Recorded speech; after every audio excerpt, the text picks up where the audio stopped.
Hey Brush Brigands! Welcome to another painting session where we will continue on our improvisation with tones and colors and all things in between. Well, we have a new palette. We have our girl from last time.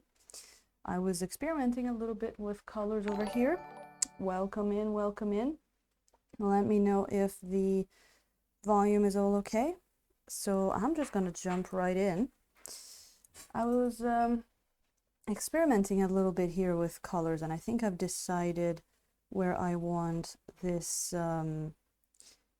object source lighting to go. Basically, we just got a miniature here that we didn't really know much about when we started painting her, and we're just for the fun of it figuring things out as we go. So last time we kind of figured out where our light source should go on the model. I think this time I want to add a little bit of color to it, and for that we have our trusty Terra Rosa. So we are going to put a little bit of that onto the skin. And I actually tried out Terra Rosa and the brown matter, which is a very like orangey type of color, which I really like. So we're gonna do that. I apologize for the shiny palette today. I ran out of my regular parchment paper, and luckily I had a box of another type of oven paper that I use, and this one's pretty shiny. So I was using it in the kitchen, but in lacking the other one, it works. It's just a little bit shiny on the camera, so hopefully you're still going to be able to understand what is going on over there.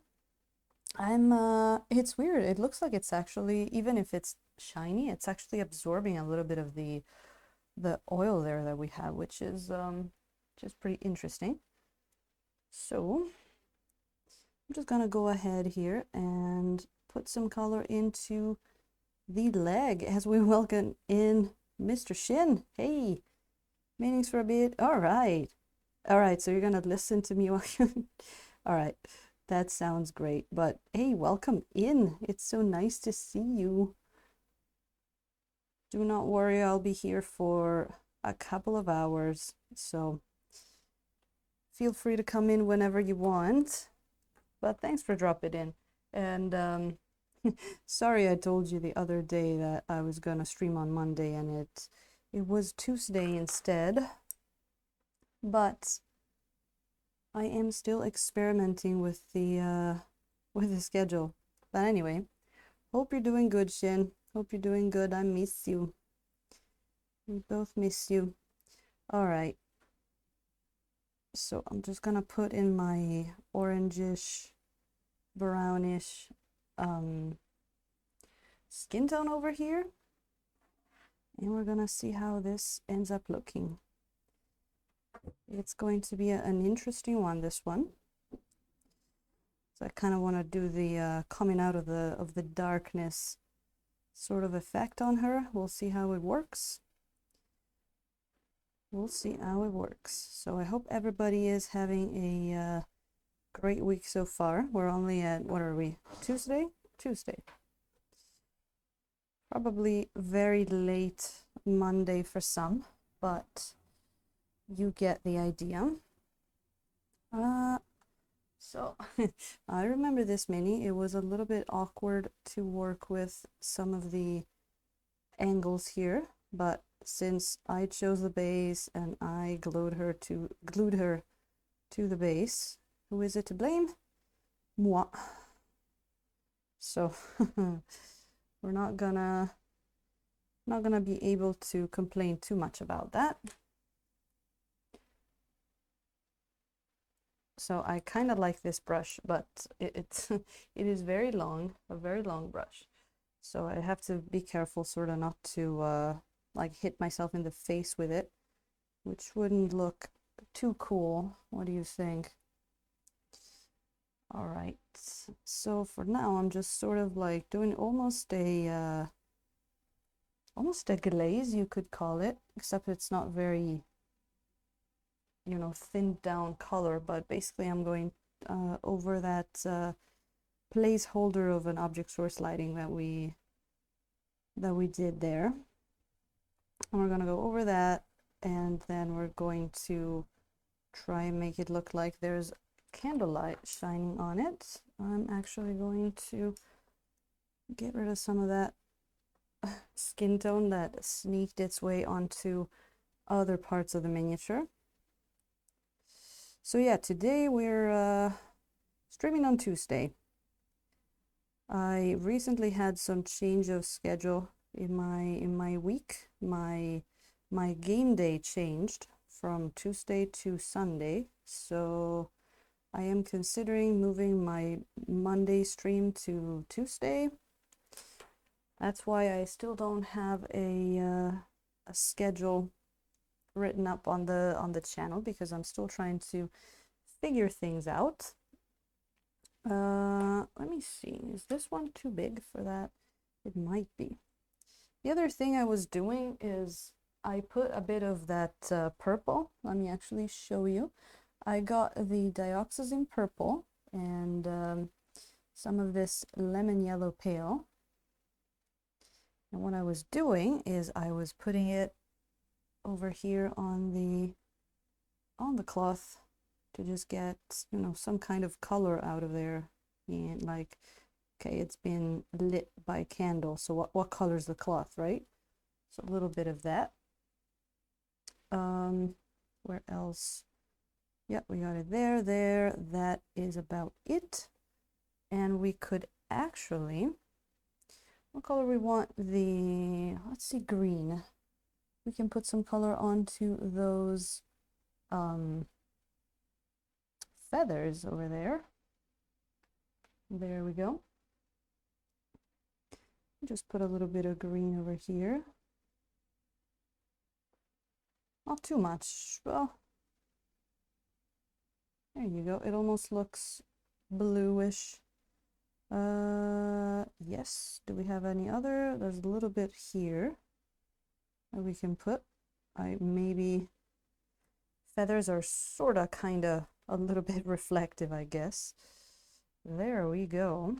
And then we could actually get some color, some light up on that skull over there, for which I'm probably gonna get some of this yellow ochre and the lemon yellow pale. Let's do that. Let's do that.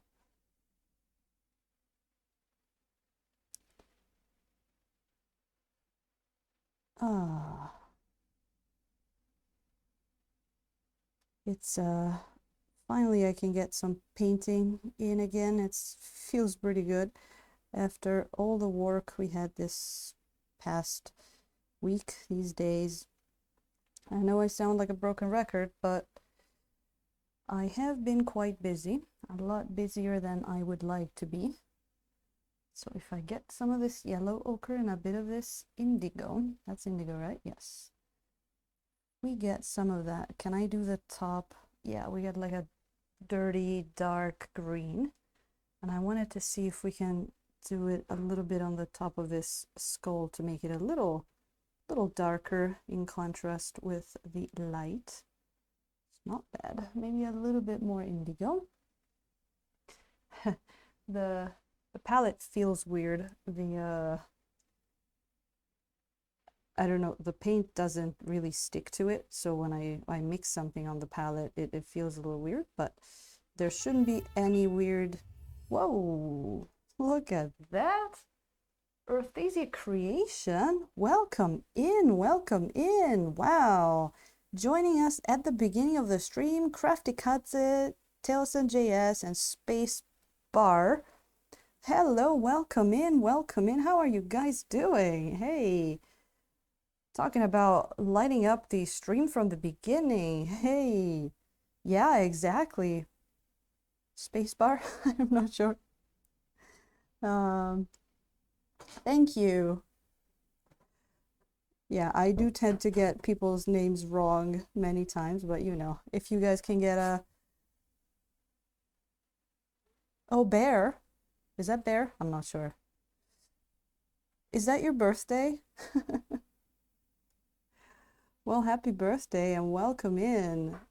Earthia Creations, let me know what you were working on. I would love to know. And thank you so much for the stream. So welcome in everybody.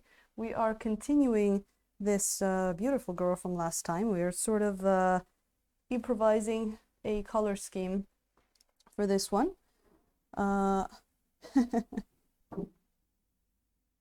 Oh, bear. Okay. Well, I kind of like Space Bar as well, but I will stick to Space Bear and happy birthday, Bear. So, you already get an idea what kind of shenanigans we got on this stream. First of all, getting people's names wrong. Or just playing Pokemon. Oh, I see. Bit of relaxation. You make sculptures? That's so cool. That is really cool. I am totally gonna go give you a follow after this. But thank you so much for raiding and welcoming everybody. We are painting in oils today and usually. And yeah, we usually paint these kinds of 3D printed miniatures. And most of the time we will have a sort of color scheme or we will look at image references.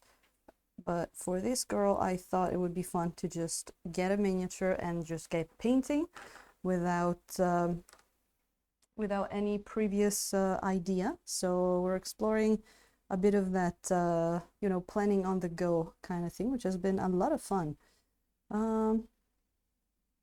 Yep, name butchering is an important part of the Twitch experience.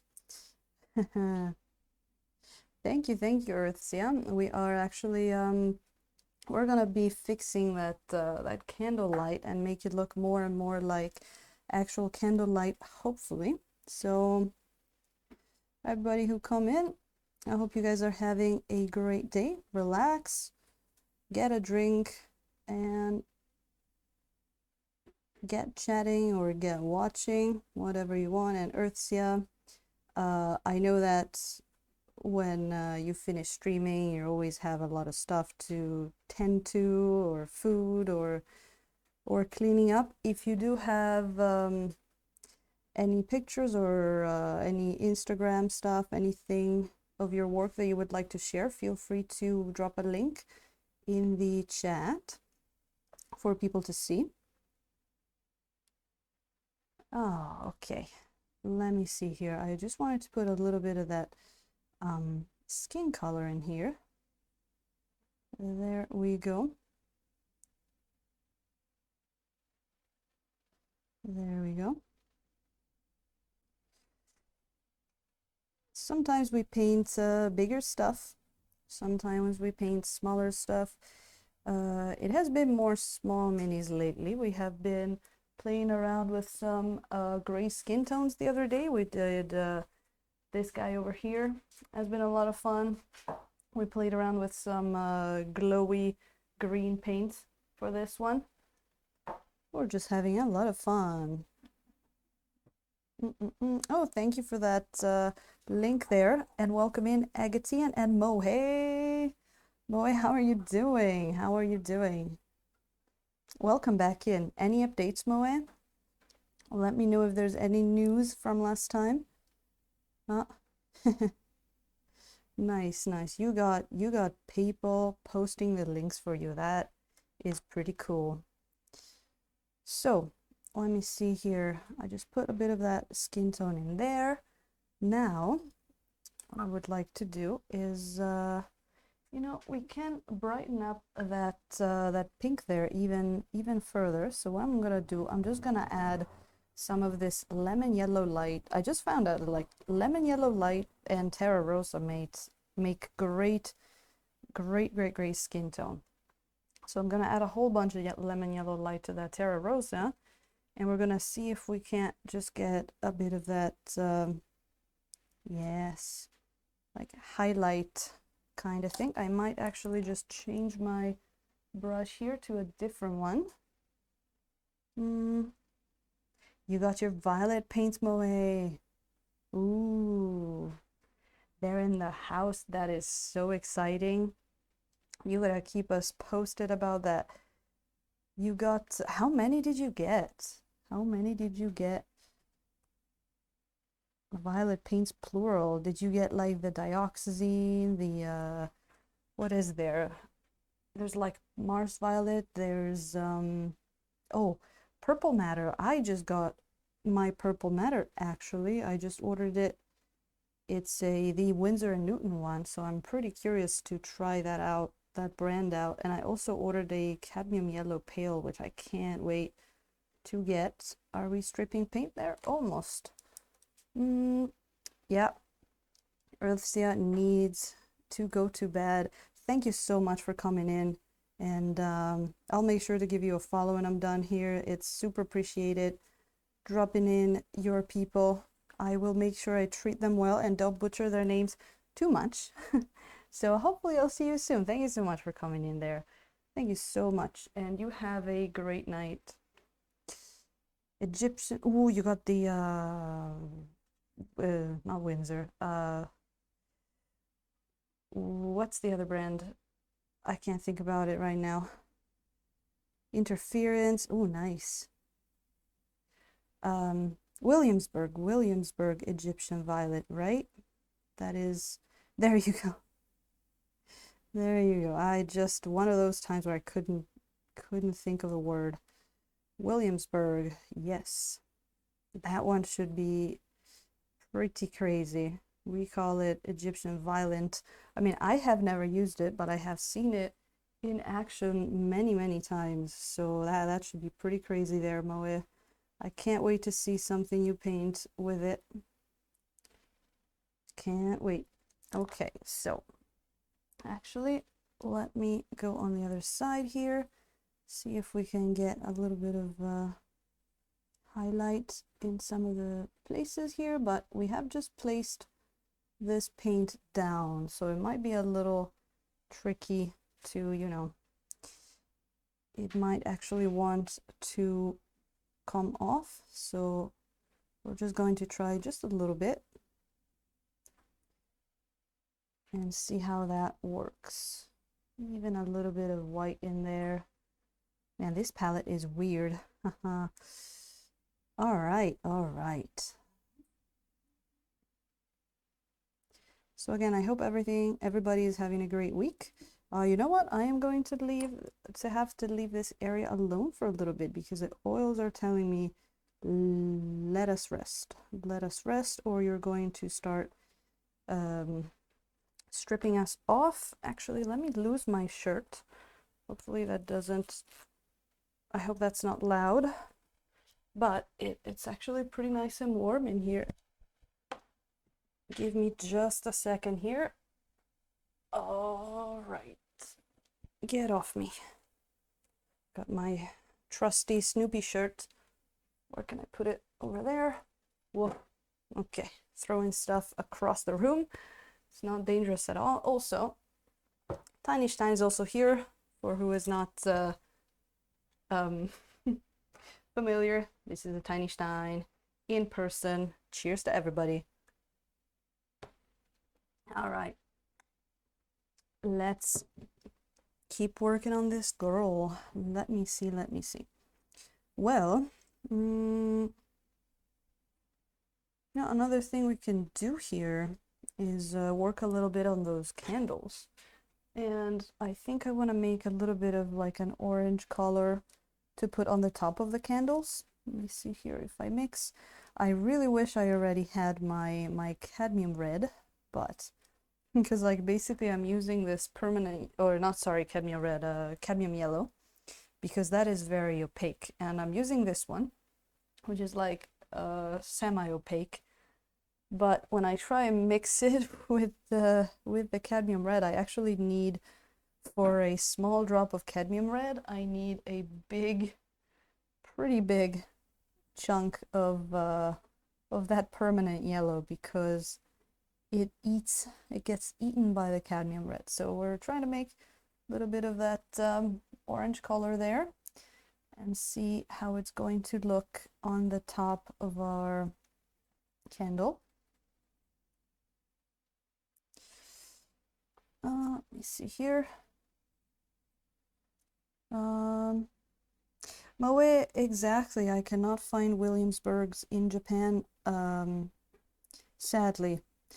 I mean, I found the shops that sell them in the US, like, Dick Blick and all that. Problem is, either they don't ship to Japan, or they do, but at prices that are not really in my price range at all. So, yep, I had to say no to those for the time being. It is not the most doable thing at the moment. Actually, I want to get, you know what? Let me get that yellow back up on there. I think the orange is more for a highlight, not for the whole thing. Let me get it off. Let me get it off. Windsor and Newton, actually, there is a shop that carries them, so I was able to order them. I can actually go to the physical shop, but lately I haven't had a chance to go to that area, Moe. So I just looked onto their website and I saw that they not only they sell them there too, but their in-shop discount that they always have for 20% off or 30% off oils, it's on the internet too. So yeah, the custom duties and the US, they have pretty expensive shipping rates. They have pretty expensive shipping rates. I was just talking to someone in the US for sending over one of my painted minis, and I told them the price that it would be to ship them from Japan, which is a lot cheaper. Like, to me, it sounded expensive, but compared to US prices, to send stuff over here is a lot cheaper. So they were like, "What? So cheap?" And I was like, "Yeah, no, sorry, it's expensive." So it's kind of a matter of perspective there, right? And I can't imagine that it's gotta be the same for Europe as well. Pretty similar at least, because it's all overseas stuff. But I'm glad I can get at least the Winsor & Newtons. And you never know, I might be able to get my hands on some Williamsburgs or Gamblin. The Gamblin ones too are can't really get them here to my knowledge. Can't shop anymore. Aw, Moe. Yeah, I know. I'm sure that there must have been a lot of people a little bit sad about all that. People that, regularly buy from other countries. All of a sudden you're like, well, that now has a prohibitive price. I'm sure that the process hasn't been completely painless there, for sure. So we're giving these candles a little bit of different levels of light and dark. We're putting some more intense red on some parts of the candle, and then we're gonna take a bright orange and we're gonna do a few highlights closer to the flame. But I think for that, actually, I might want to first do the flame a little bit more. Actually, that one's off. I mean, that one's is not working, so it actually, this one doesn't have a flame, so it shouldn't be as bright yellow. Exactly. So yeah, but the Winsor & Newton, I believe, isn't the brand from the UK, if I'm not mistaken. I thought they were. I seem to remember having a conversation on this very chat, and I was told they are from the UK. So, and that is supposed to be a pretty solid brand, right? So at least you got that, which is pretty cool. I've got some Japanese brands here, but things and paints.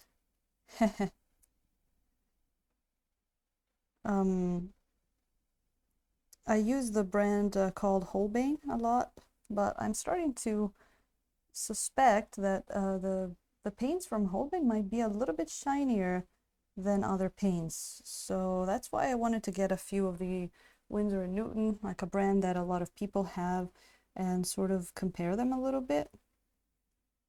Because if that is the case, I will probably start switching to other kinds of paints. And also there's not only Holbein here, there's another brand that I use a lot called Kusakabe, which might be a little less shiny.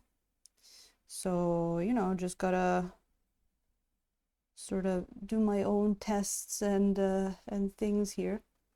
But also having some of the Winsor & Newton colors means that I'll be able to better relate to what people in the stream say. Can't find them in your local shop. Oh, can, but not Gamlin. Oh, I see. I think isn't Gamlin from the US, probably. It's really cool that you can get the Williamsburg in your local shop, though. That is pretty cool. Those are, that brand has very, very interesting colors. That's the one probably with the most special kind of colors that there is out there. So that one's a lot of fun. And Winsor & Newton is just a pretty solid brand. Pretty solid brand, but there are so many.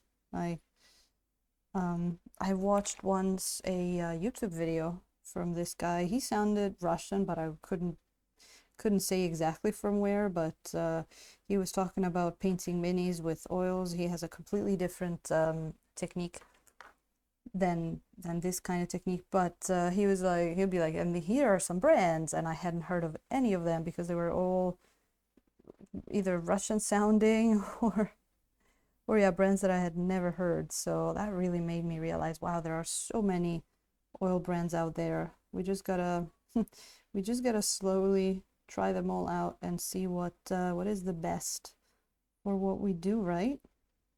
All right. So yeah, has it been spring for people already? I feel like it has been just getting colder here. We're having a few pretty nice warmer days. I was like, wow, that's weird. February is supposed to be the colder month here, but apart from a couple of days, it was actually not that cold. It was actually not that cold, and actually one of the days was really, really warm. I remember this one Sunday I went out, the one from which I got the pictures of all of those plum trees that I actually showed on the stream. That day was so warm. It was pretty nice. So I used this different palette paper today. I really hope I'm not getting stuff like, you know, the it's sort of waxy, so I really hope that I'm not picking up the wax or anything. That would be fun, but you know, little discoveries made live are the best discoveries, aren't they?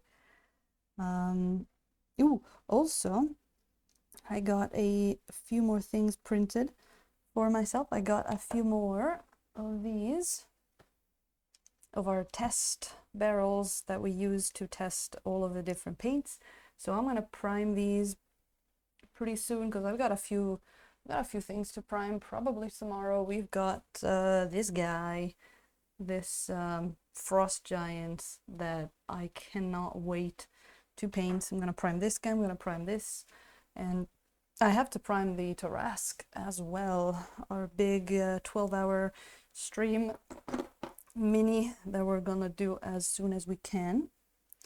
So that's gonna be a lot of priming.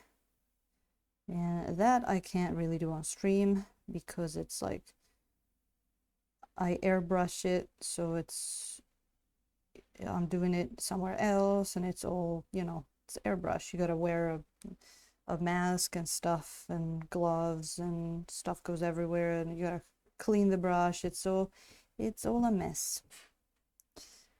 I can grab because they are so golden.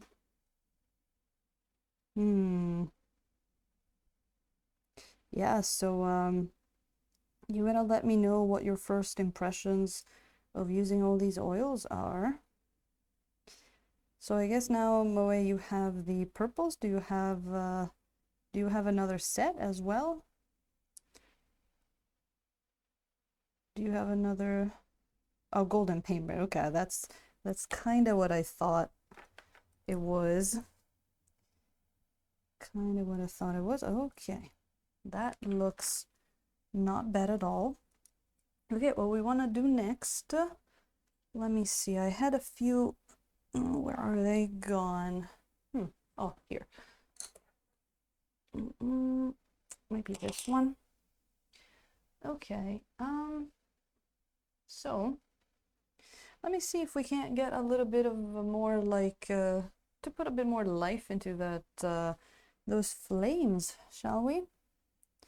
Let's see what happens if I put some just lemon yellow on them. Just some lemon yellow. Oh, see that we can't really see, but that is already a little better, I feel. It's might just look white on camera, but it's looking a little bit more fiery here, and so I'm gonna start with that. Look out, I just got the notification that or the reminder that tomorrow is plastic garbage day. Woohoo. Adult responsibilities. Nice. So I'm gonna start with this, and then we're gonna see, let's see how much fiery glow we can put into these candles, right? They have to be pretty glowy. They have to be nice and glowy there. So probably gonna work mostly on this lower area here, but then the upper area is gonna get mostly highlights, I think, and maybe some darks. I think I'm pretty good with the upper area. It just needs a lot more, like some more highlights, and like I said, maybe a little bit more shadows. All right, all right. Next, let's see here.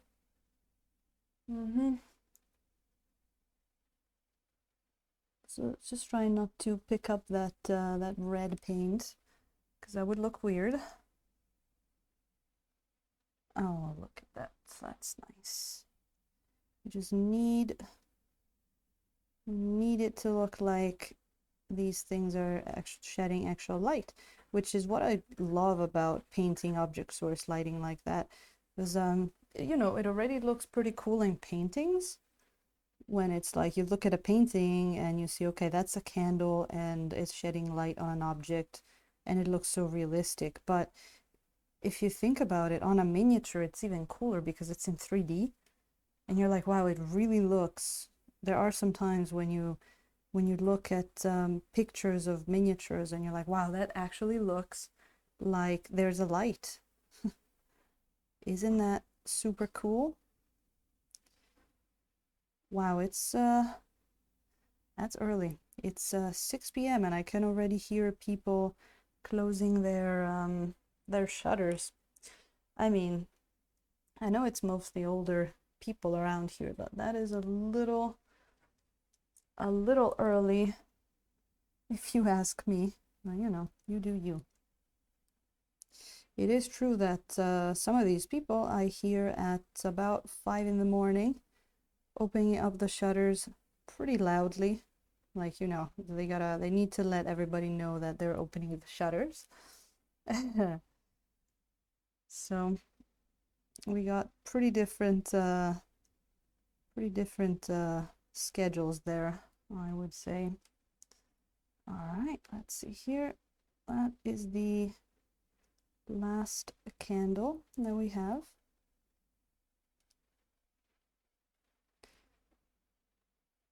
And I'm really trying to get to every single nook and cranny here, but it's going to be pretty tough to get to some spots. Oh, look at that. I saw you. I saw you, little hair. Get off. There you go. I swear, if I could live in a vacuum chamber, I would, where there's no hair and nothing. There's so many little fuzzies on my minis. I really need to get like just a plastic box where I put them in. Something like that. Because oh boy, as we let the train pass, that's kind of the first I hear today, but many times I just don't notice it. All right. So, what I would like to do now, let me see. I think what we can do is see if we can't just get some of that. I'm mixing some of that orange and the red that I have already on the palette. See how it's gonna look if I put a little bit up on this, maybe a bit more orange. Let me think. Yeah, a bit more orange. Bit more orange. Exactly. Want to see how it looks if I put a little bit up on this this top here. It's gonna be the top of the candle. Actually, you know what? I think we might want to start with a bit of yellow too. Let's do a bit of experimenting here. That's our favorite thing to do. Isn't that right, Moe? Is it so? It's not only me, right? Because I thought maybe it's just me, and I am guilty of always wearing in winter stuff that has hair on it. You know, like I love those fuzzy shirts and stuff that is really nice and cozy. Yes. But man, as we welcome in Trip Hill. Thank you so much for that follow. And welcome among the Brush Brigands. Oh, look at that. That yellow was kind of what we were missing between the light, the brightest part of the candle and the darker part of the candle. So I'm gonna go on with that. You know what? That is not looking too shabby at all. We're gonna go on with that. So Trip Hill, how are you doing? And do we have an M-Tellies? Do we have an M-Tellies? I think we have an M-Tellies in the house. I think we do. How are you? Welcome in and welcome back. So nice to see you. We're seeing what we can do for these candles. And I am so glad we do. I am so glad we do. We're putting in some of this yellow, trying to get the candles to look as candly as possible. So let me just put some of that. Who is that? Oh, thank you, Trigger Star. Thank you for that host. Thank you for that host. It is most appreciated. Trip Hill, I'm glad to hear you're doing well. It is always nice to hear. And oh, welcome back, Shin. Heh. All right. Oh my God, you have more than one meeting? I do not envy you very much. In fact, I envy you very little. But thank you for keeping us company during your little break there. And I completely understand too, because like it's really hard for me to double listen as well. I can put on streams sometimes while I work when I'm doing things like, you know, just editing stuff that doesn't need you to read, but or listen to stuff. But it is tough. So I guess it's gotta be Monday morning there. I thought your big meeting day was, or Tuesday, sorry. I thought, Shin, your big meeting day was on Monday. Maybe they changed it now that you're over there. Well, going to paint a lineage highborn from Conquest. Ooh, that sounds great. Are you doing that now or just as a future project? That'd be really cool if you were doing that now with us as well. So let me see here. Soon, coming soon on M-Tellies. That sounds really good. It's like my my 12-hour stream coming soon. We don't know when, but soon. And hopefully that is going to come soon as well. Fortunately, the work schedule, of course, had to get super filled. So I don't want to do things half-assed. So we're gonna do the 12-hour stream pretty soon. But I am doing some planning. I actually ordered some paints, some new paints. My way needs to experiment fire colors with blue green at bottom. I know, kind of like you see in the what is it called, on your gas stove. That could be cool too. I did debate doing this, but I have in fact taken a little peek at pictures of candles and stuff, and some of them had the blue, and some of them really didn't. So I thought I could get away with doing it without for this time. You know, maybe if you have a mini with candles where you can actually see a piece of the, you know, the wick between the candle and the light, that might be an easier one to do the blue, because it might be a little tough to do it on such a small thing, but I would love to see how you do it, because, you know, there are so many ways to paint things. There are so many ways, and we love doing all the different experiments, don't we? Yes. I'm totally setting up the camera as we welcome in Rick's Cafe. That sounds like a pretty cool cafe, by the way, but thank you so much for that follow. And M-Tellies, that sounds awesome. So you're gonna paint that on stream? And candles have them. Yep. Yeah, I suppose if you're looking at a pictures, it depends on how the picture was taken. But yeah, definitely that would be a fun one to try and get even that blue light in there. Is the hero dragon in the house? Look at that. Hero dragon.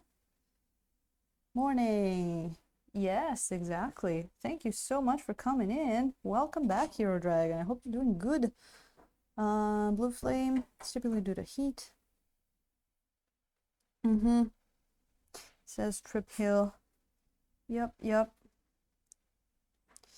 Yeah, it's it would be an interesting deep study of candles and how to portray them.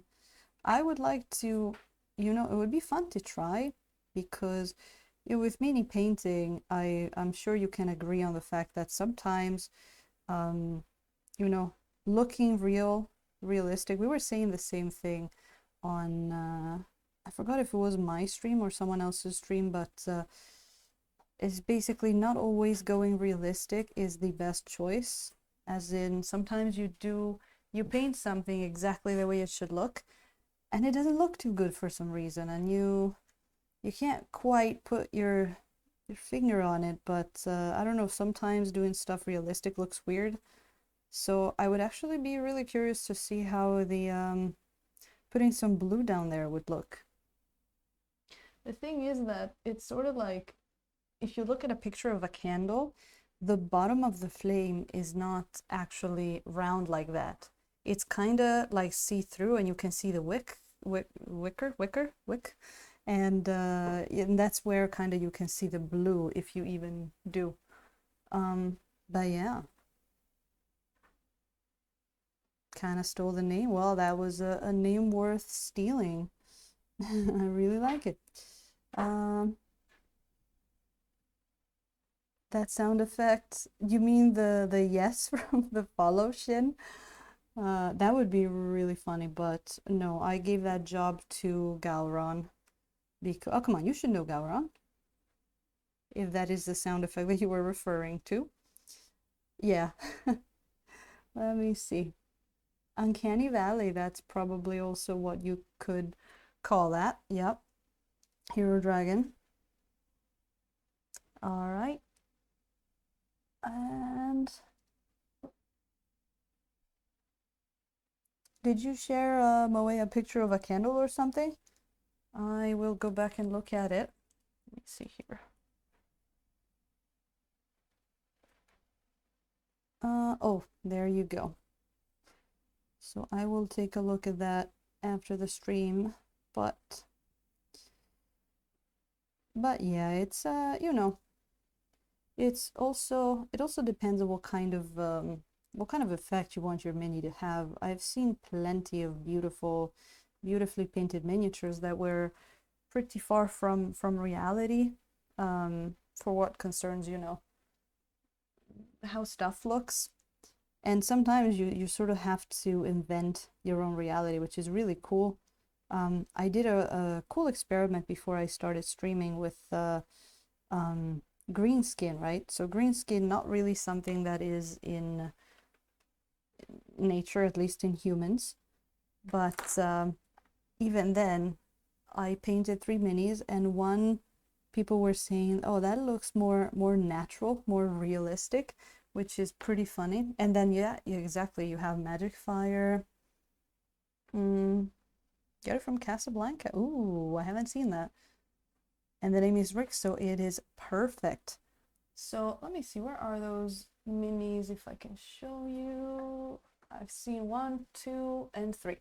So basically, I was trying to get an idea, or to experiment with different green palettes. So we got the more fantasy one, where I used a lot of like that phthalo green and blues and purple, and then the more realistic one.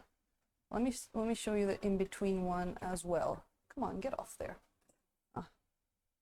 Because you can see these on my Instagram, but then we got like this sort of like classic style green that builds up from reds. Actually, if you see like the recesses of his skin, they're kind of, and under his like hand there, more reddish kind of color. And then we got this one that is the more muted kind of color there. So and this one, I want to say it's almost my favorite. I really love the colors of this girl, but this one came out pretty nice in terms of what is most likely to be in like nature. So and it was all like, just let's paint green skin in 3 different ways. So definitely I would love to do something like that on stream as well, where we take something like, you know how much I love skin tones, right?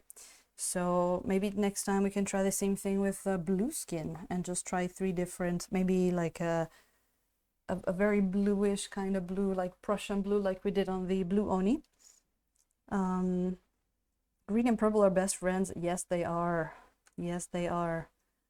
And yeah, or we could do a teal kind of blue skin, and like maybe almost like a grayish blue, sort of muted kind of skin. We could do that for any sort of like not magical, like fantasy skin tones. We could do that for purple, for red. What else is there?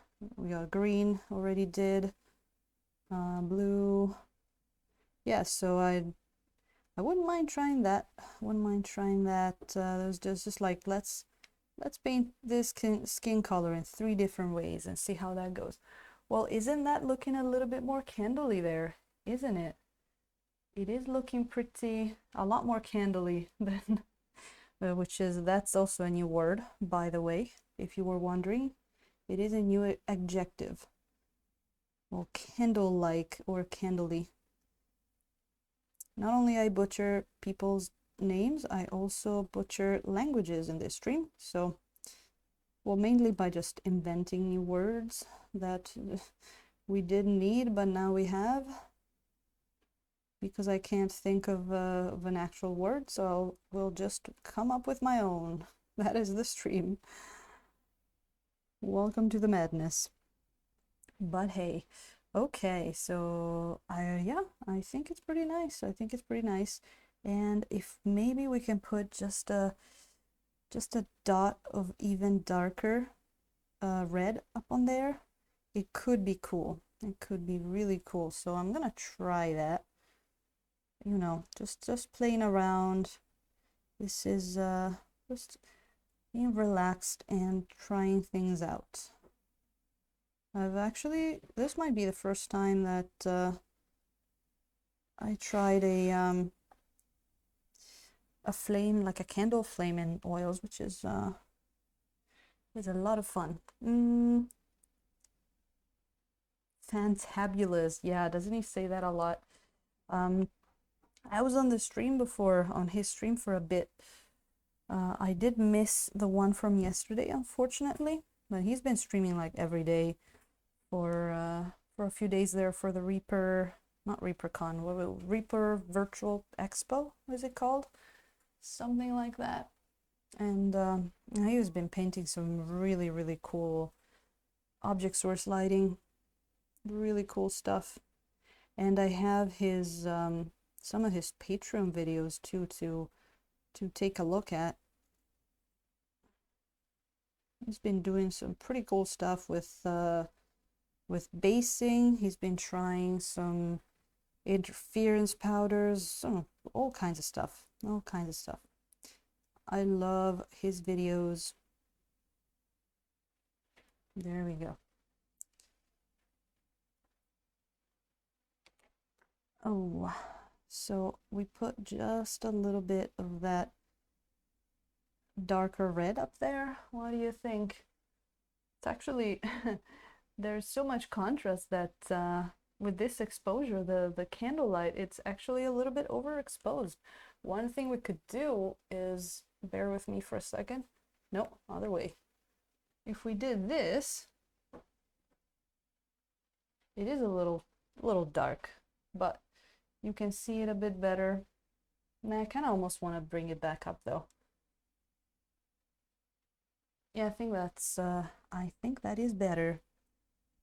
Oh, Shin wants to see some miniatures, do you? Well, let's do just that, shall we? Let me see here. It is set on random, so we don't know what we're gonna get. Let's see which miniature we should reminisce, is that a word, today? And where is that? And boom.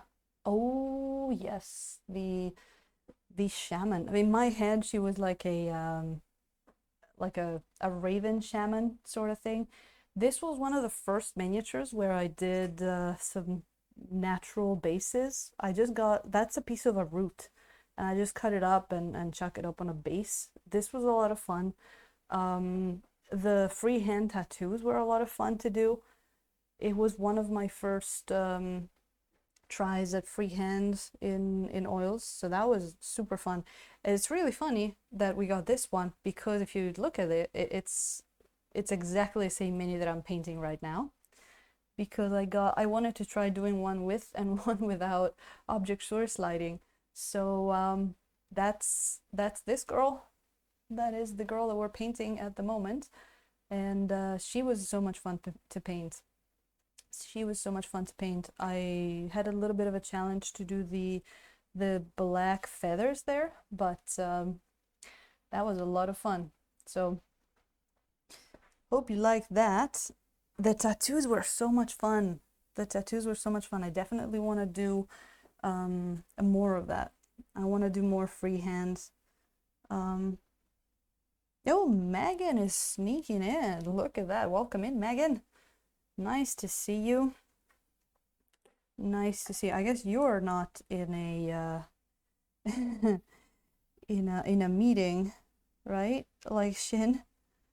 What are you doing? How are you guys doing? It's been a little bit, hasn't it? I hope everything's all right over there. I hope you're still enjoying Britain. I know I miss it. We've got quite a few people from the UK actually. It was pretty funny. The other day we had a pretty big audience from Belgium. So it was like we got the Belgium team, and I think it was actually one of the Belgian people that that did the 350th follow, which was pretty cool. But yes, so Team Europe, well, I mean Europe, area-wise, Europe and UK are pretty numerous, and then we got people from all over Asia, US. We were not missing on anything, and we even got Team Japan sometimes, which includes me. So let me see. It's been good. Yeah. Well, I hope you're maybe enjoying some more games. Maybe enjoying some more of that stuff. Let me see here. I know Lazar's been playing a lot of WoW, so there's that. I don't know if you guys are still playing that, or was it? Are you still playing Final Fantasy maybe? Lots of games. Yep. Yep. Megan, I just shipped a cargo of ponies over to Germany the other day, and they arrived safely, which I'm really glad to hear. But that was like the last like haul, the last treasure hunt that I got from here. Oh boy, Megan. That I'm not, I mean, I do not remember. I really don't remember. It was also stuff that I got throughout the months. So I really don't remember the names. I remember that there was a plushie one there, and the person that sold it to me even had some like handmade clothes for it, but don't make me try and remember. I don't think I will. Oh, still doing Final Fantasy, nice. So doing raiding with a group, and it's been a lot of fun. That's awesome. That's awesome. Here we've had a lot of World of Warcraft going on, which and actually I've been getting a new book, and by new I mean buying it used, but I finally got myself The Lord of the Rings. Look at that, look at me. I finally got myself The Lord of the Rings, and just yesterday I did get past the preface, forward, introduction, and all of that stuff, and I actually started reading it, and it has been a blast so far. It has been a lot of fun. So these candles are looking more and more candle-like with every passing second, which I am very happy about. So it's really nice to hear that people are doing some nice cozy things, even the ones that are not painting. It's been pretty cozy here in the past few days because it's been cold, so it's been feeling very like, you know, blanket and book kind of thing. So I paid dues to Tolkien, really. Oh wow. Yeah, high school, maybe, you know, it's a long time ago, longer than we'd like to admit. But yeah, I actually had never read any of the books. I don't know why I never really had any interest for that until way later on. But recently I watched the movies again after watching them. Like, me too, I was in high school. I didn't remember anything. And I actually like the movies more than I thought I would. And I'm like, you know what? I think it's time. I think it's time for me to read those books. So I'm gonna understand a lot more of what James Wapple says on his channel as well, which is a good bonus. It's a nice bonus. So what I'm gonna do now is I want to make a bit of an orange here, and see if I can't put some like orange, a nice orange highlight up on some of these candles. Let me check the color here. Like, sort of like that. sort of like that. I would love to just have some cadmium orange or some cadmium yellow to mix with my cadmium red, but we don't have it. So this is going to be the next best thing. It's on my list. Ooh. Yeah, it's been interesting so far. It's been interesting. It really sounds like Tolkien likes describing history more than he likes describing characters. It's just a first impression, but you know, he went way more into detail about how the hobbits as a people look and act like than about, you know, I don't even know if he described what Frodo or Bilbo look like. So that's really interesting. That is really interesting. Coming from being a fan of things like Harry Potter, that's kind of very different and interesting, almost like a breath of fresh air. I am enjoying it so far. Ooh, we got a Daka like a flame in the house. I look away for a moment and look who comes in. Daka, how are you doing? How are you doing? We are making these candles look more like candles at the moment. We are working on our candleization process, and they're already looking a lot better than they did what, half an hour ago. So that has been great, but I hope you have been doing great as well. So we're putting some little bit of highlights up on those candles. A little bit of a highlight. What about if I do this? Oh, is this a bit better in terms of seeing the candles there? It might be. Let's try that. Let's try that, and then we get a little bit of better focus there. There you go. That should be a bit better. Oh, we got ourselves a little bot. Give me just a second here.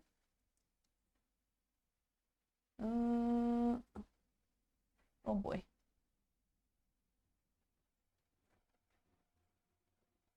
There we go. Boom. That didn't do it. I hope that did it. Anyway, Daka is doing good. I am glad. I hope that fixed it. Well, okay. I don't think I can do the bot thing on my phone, can I? I can. Oof. Maybe.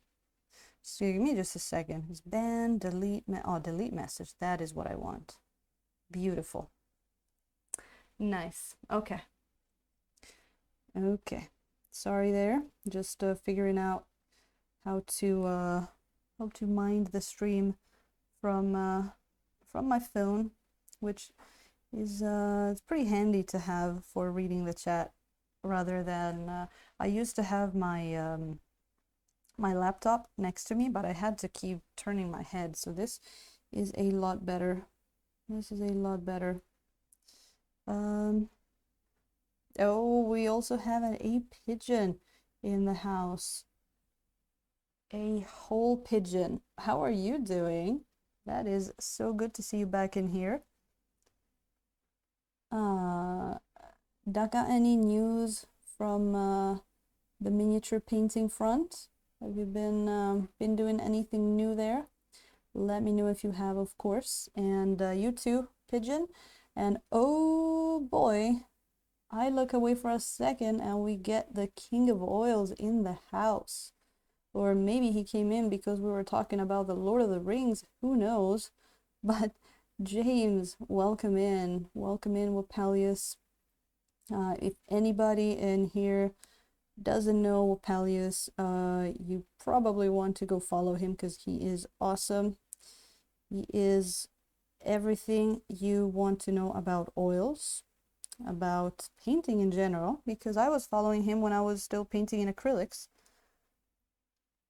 But be warned, you might get turned quite quickly and easily. So James, it's great to see you in here, and I was a little sad that I couldn't be a little bit more active in the chat yesterday and today, but I got worked pretty badly. But I was glad to at least be able to come say hi. Just a dive into painting Kit Bash Tamiya tank with oils. Hey, that's nice. You're doing that right now? That sounds pretty cool. I'd love one time to try and paint stuff like tanks and, you know, vehicles and that kind of stuff that I normally wouldn't. I would love to try my hand at that. So we've been getting these candles to look a lot more candly, like we say, and hopefully they do.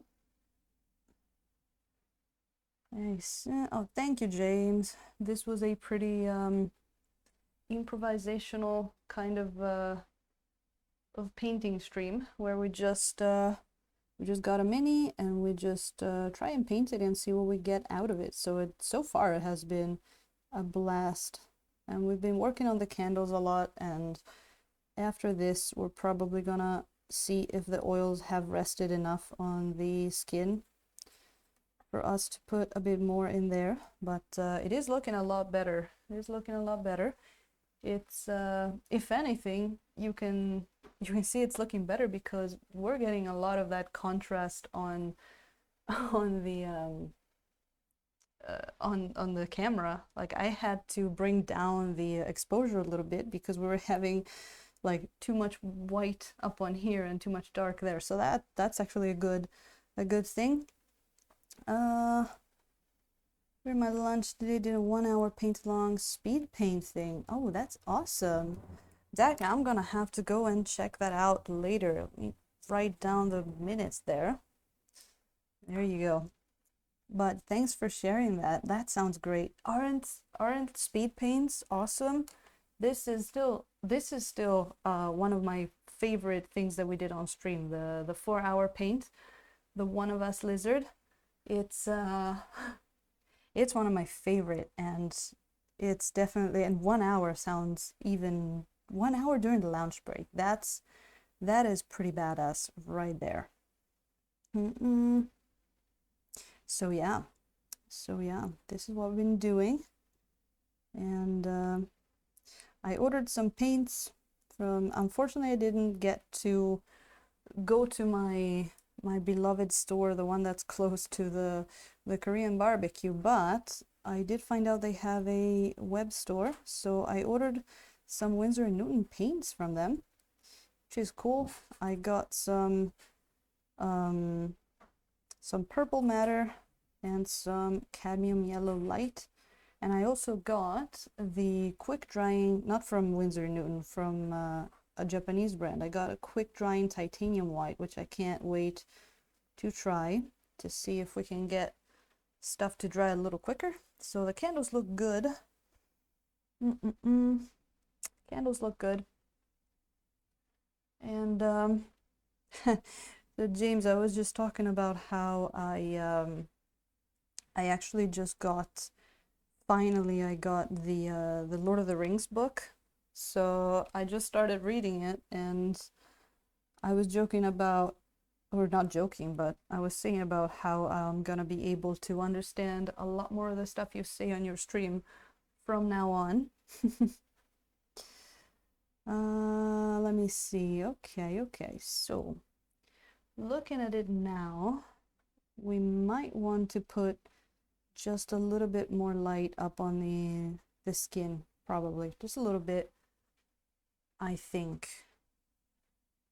Yeah, I think I want to do that. So let me see what kind of I need to get myself some more brushes too, because all of the brushes I have, they all open up. I still have to find brushes don't, and luckily I always get very cheap brushes, so that is not a huge problem, but I wouldn't mind having something that lasts more than a few sessions. Let's try this one. You'll be way ahead of me. Yeah, I know you've never read the books. I know you never read the books, but I actually, until a couple of weeks ago, I hadn't really read not read, but watched the movies. So at least now I've watched the movies, and I'm actually a bit up to date with what's going on. Not this is way too big. I'm just gonna use this one instead. So after watching the movies, I was like, oh, that's what Moria is. Uh-huh. I'm in the cool kids club now. I can participate into discussions. That's who that Eowyn is. That's who that Galadriel is. That is how bad I was. So I found that mixing Terra Rosa with lemon yellow pale actually gives me a pretty nice skin tone. It is pretty cool. I did listen to 3 more lore videos while exercising. Exorcising sounds awesome, James. The origins of Shella, the breaking of Belair, and what happened. Is that that's not that stuff that's in that book? What is it called? The Similarian? That book? Is that content or something even different than that? How do you pronounce that? Similarian? I'm not sure. It's a lot of nice names in there. A lot of names that I can't pronounce. You know what? I think I'm gonna have to let this skin be for now because it is not ready to take more paint. So instead, what we're gonna do is just put a few highlights up on the upper area of the mini.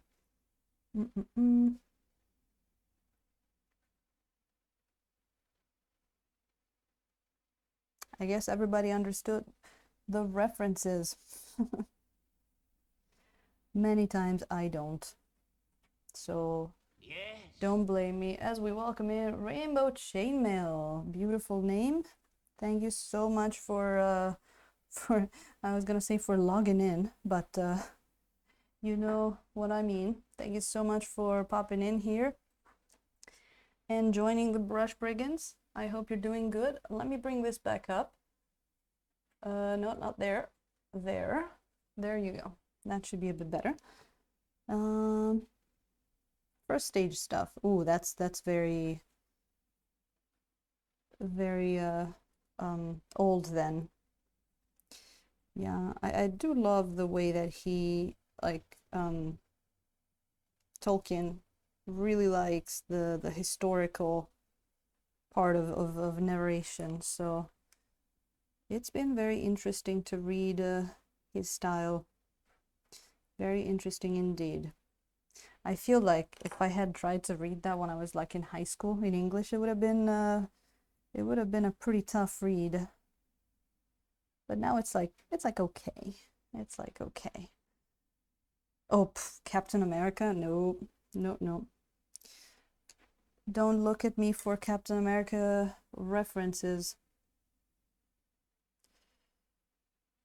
I do not know anything from that front. What I do know is that we're gonna put some highlights up on there with our cobalt blue. Yes, we got some cobalt blue out on the palette. Whoops. And let's see here. I just wanted to get a few dots of brighter highlights and see how that looked. We've got some blues around here. We got some more greenish. I think we made a more greenish area over here and a more purplish one on this side because it sounded cool, so we did it. That's what our thought process for this mini has been. Does it sound cool? Let's do it. It is the experimentation stream. Tom Bombadil always took the wind out of my sails every time. Yeah. Oh boy. I had yesterday I was just reading the beginning, so I had some tough time following the whole like when they explain like who's cousin in like Frodo and Bilbo's family. I was like, wow, even as an Italian, and I have hundreds of cousins, that sounds a little confusing. So that was pretty funny. And also, I did know that Frodo and Bilbo have the same day birthday. That was I'm not even sure if they reference it in the movie, because maybe they do and I didn't pay attention, but just getting all these little details, I'm like, oh, that's cool. That's the reason I could get into it, where fantasy stuff just has no draw for me. Ooh. Yeah, the sneaky cobalt blue is sneaking its way up in there, and I really understand what you were saying in your stream earlier when I popped in, that the cobalt blue really doesn't look like much on the palette, but then you put it on and there is blue in there. Now, I am using the hue. But which is weird because I was looking at the Winsor and Newton like the color, list, and it almost looked like the cobalt blue hue looked like it looked brighter than the actual cobalt blue in the color, palette there. But it can't be, I was thinking. So that was interesting. Let me see here. We got a little bit of a dot here. But anywho, that has been fun. And actually, this might be one of the first times I read a book after watching the movie, because I'm a big Megan Sundance knows that for example, I'm a big Harry Potter fan, and I got a lot of that experience of watching a movie after reading the book. So it's actually the first time that I do the other way around, which has been a very interesting experience so far. Very interesting. I can't wait to get to when they introduce Gimli, because that's one of the few things that I did not like in the movies. I'm like, there's no way that Gimli's so stupid. There's no way. They just made him the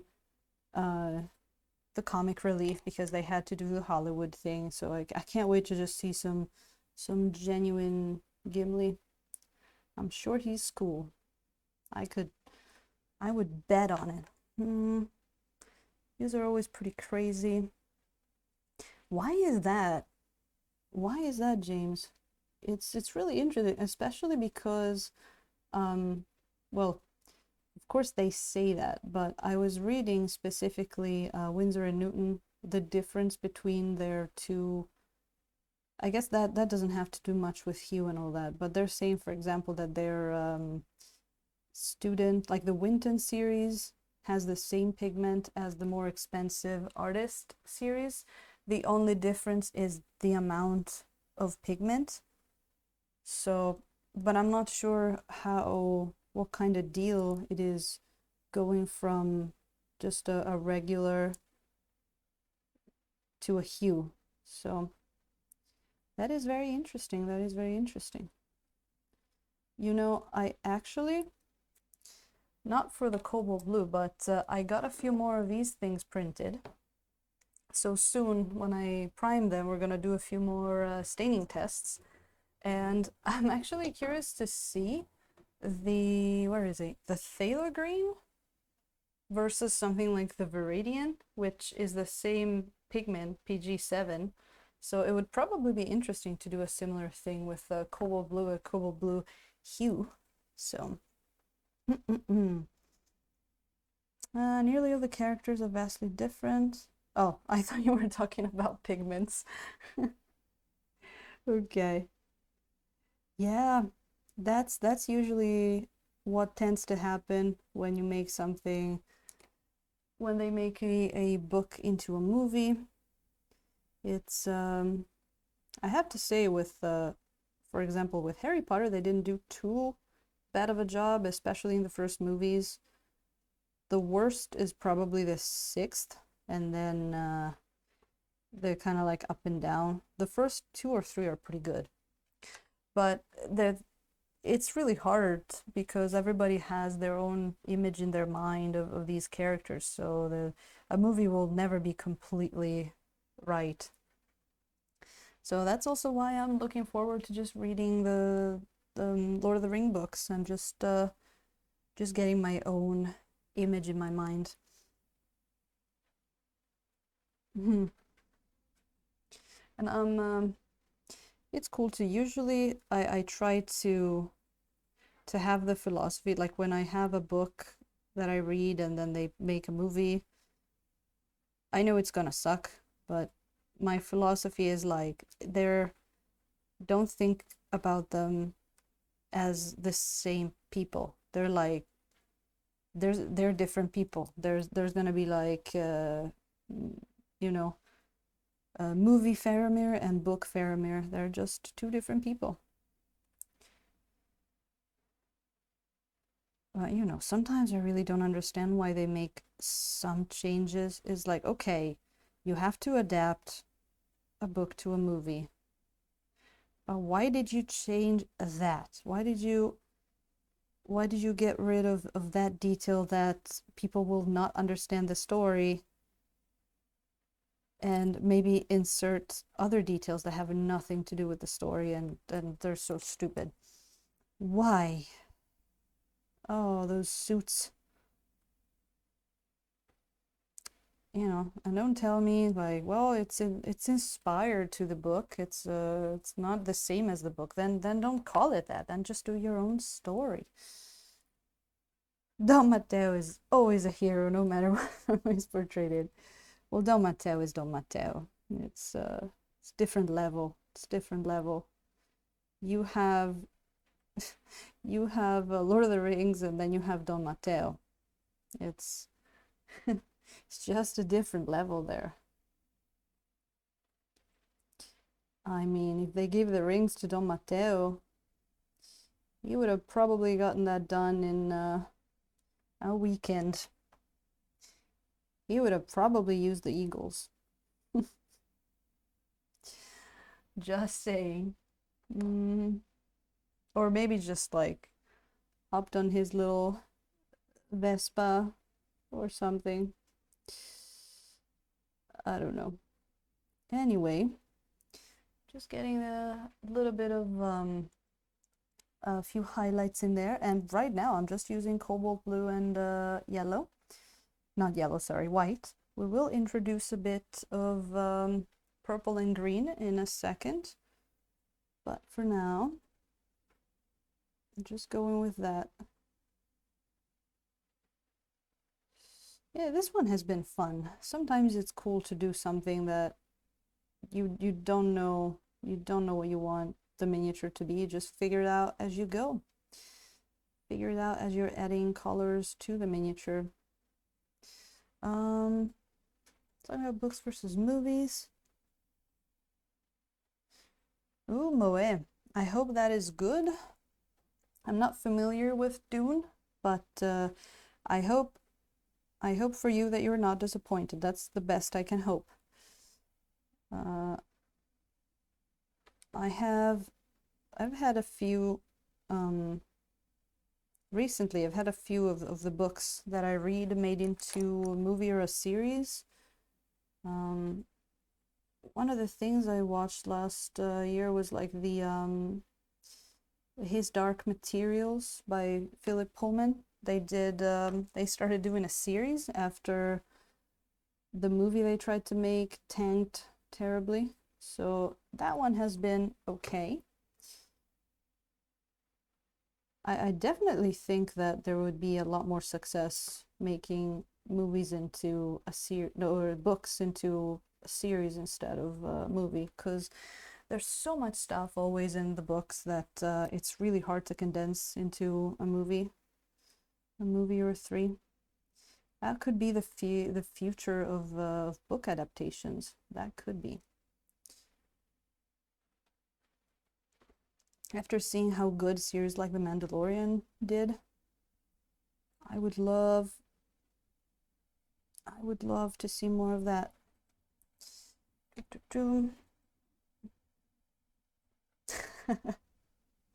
mean, there's no game between Don Matteo and Sauron. It's like, it's not even fair.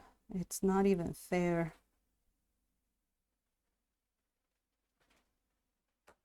He would sweep Mordor away with his pinky. Sorry here, just getting a little bit of lip balm there. For some reason, my lips are starting to crack. Really shocked all the details of those printed figs tonight. Yeah. Oh, the 3D printed stuff. Of the new chapter.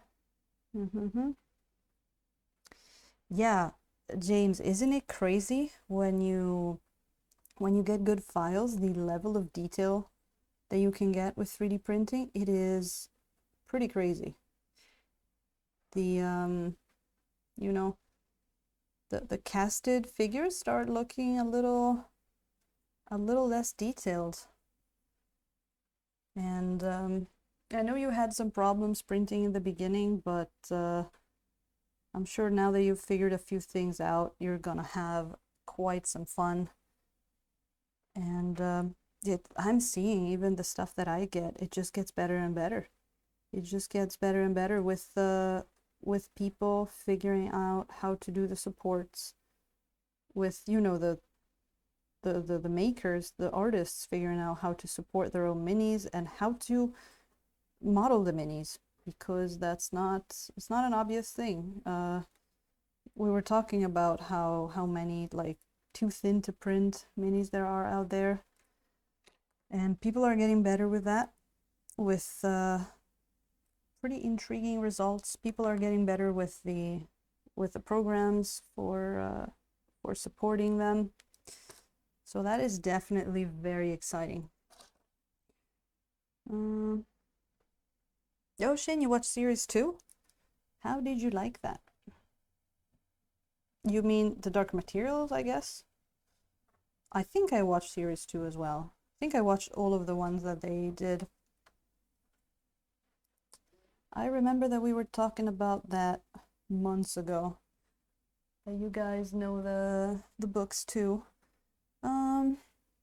Need to reread some of the Dune books.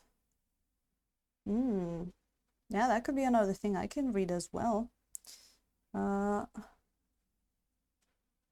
think someone I know actually was reading them, if I'm not mistaken. Sorry here, just trying to get to these yeah, they have a name. The Feathers, yes. The Feathers. Okay, let me get a bit of that. No, wait, a little bit more here. Okay, let me keep going with this, and then we will take some green into the mix and see how that is, and see how that goes. Oh, look at all these bandages. Make the ancient lord of the minis seem very nasty. Yeah, it's there are some makers out there that I don't know how people are getting them to print. I do not know. I mean, there's also the thing that maybe some people don't use the minis. They actually just, leave them on a shelf, and that might work.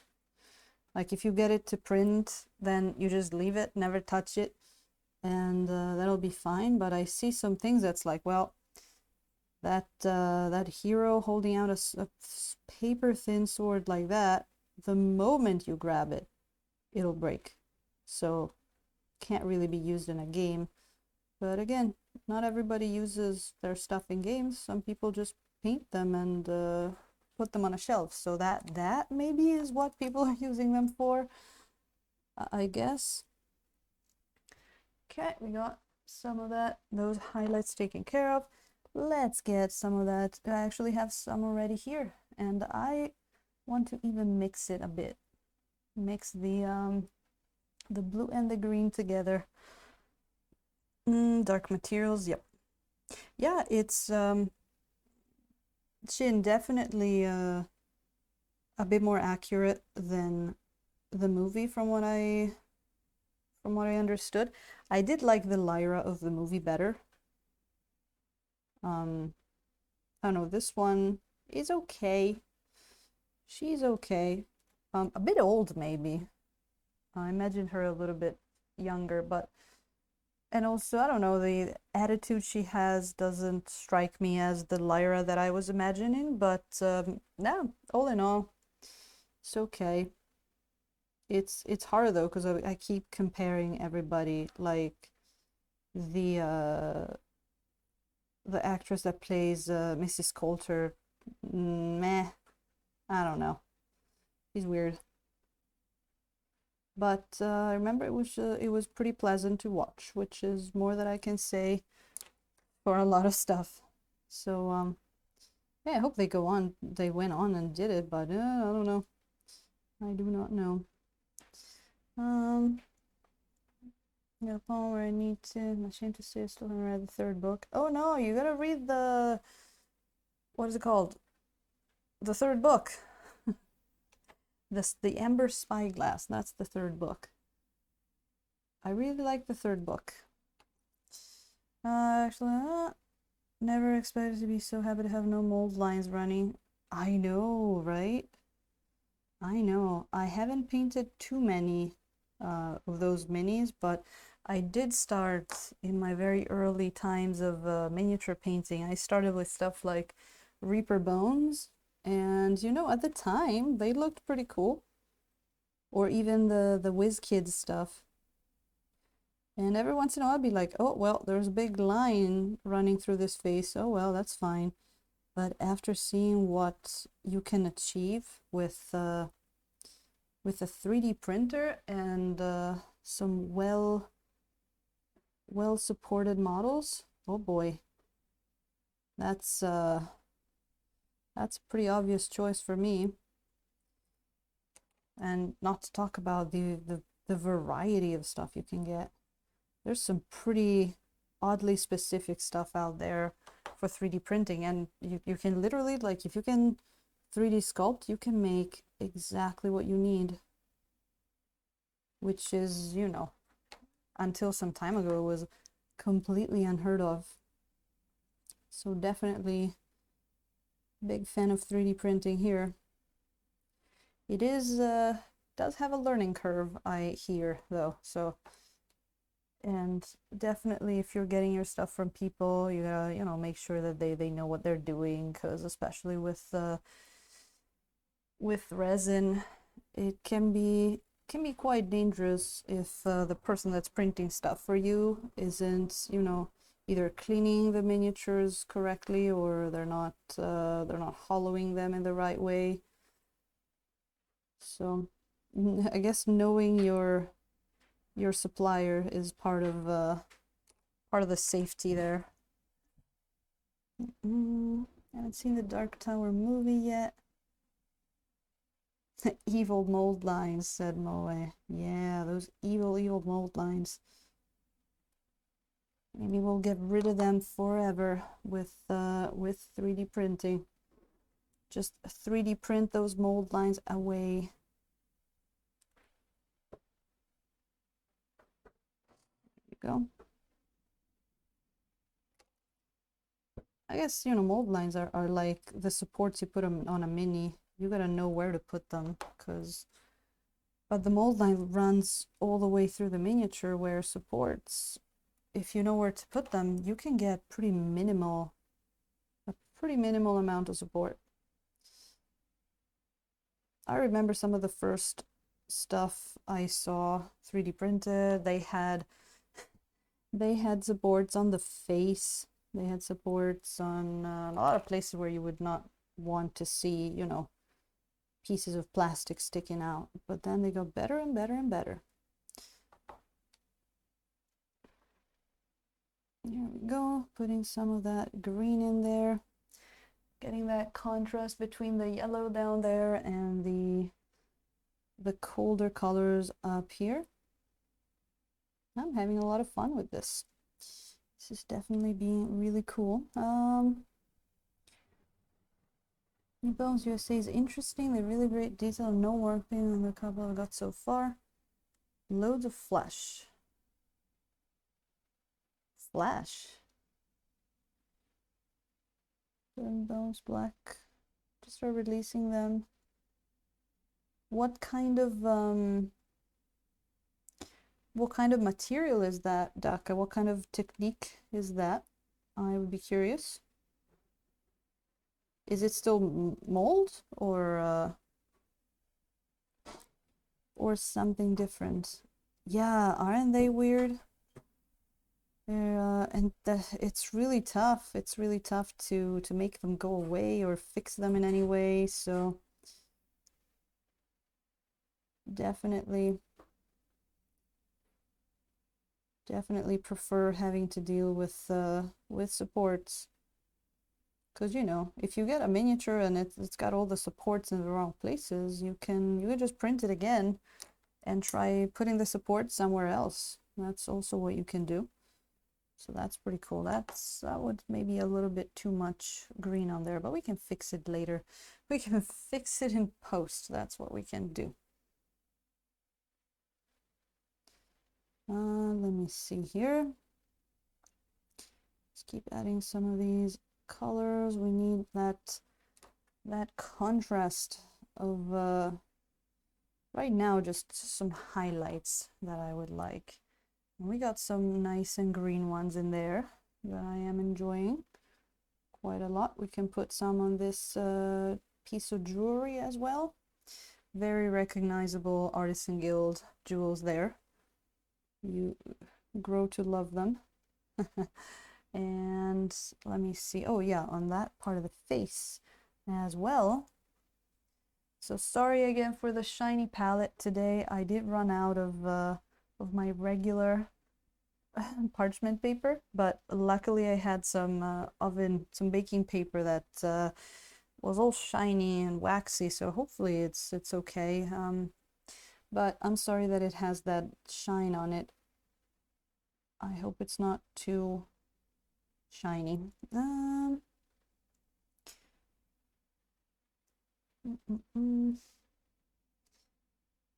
Most 3D print is clear the future of many figures. Yeah, it might have to be.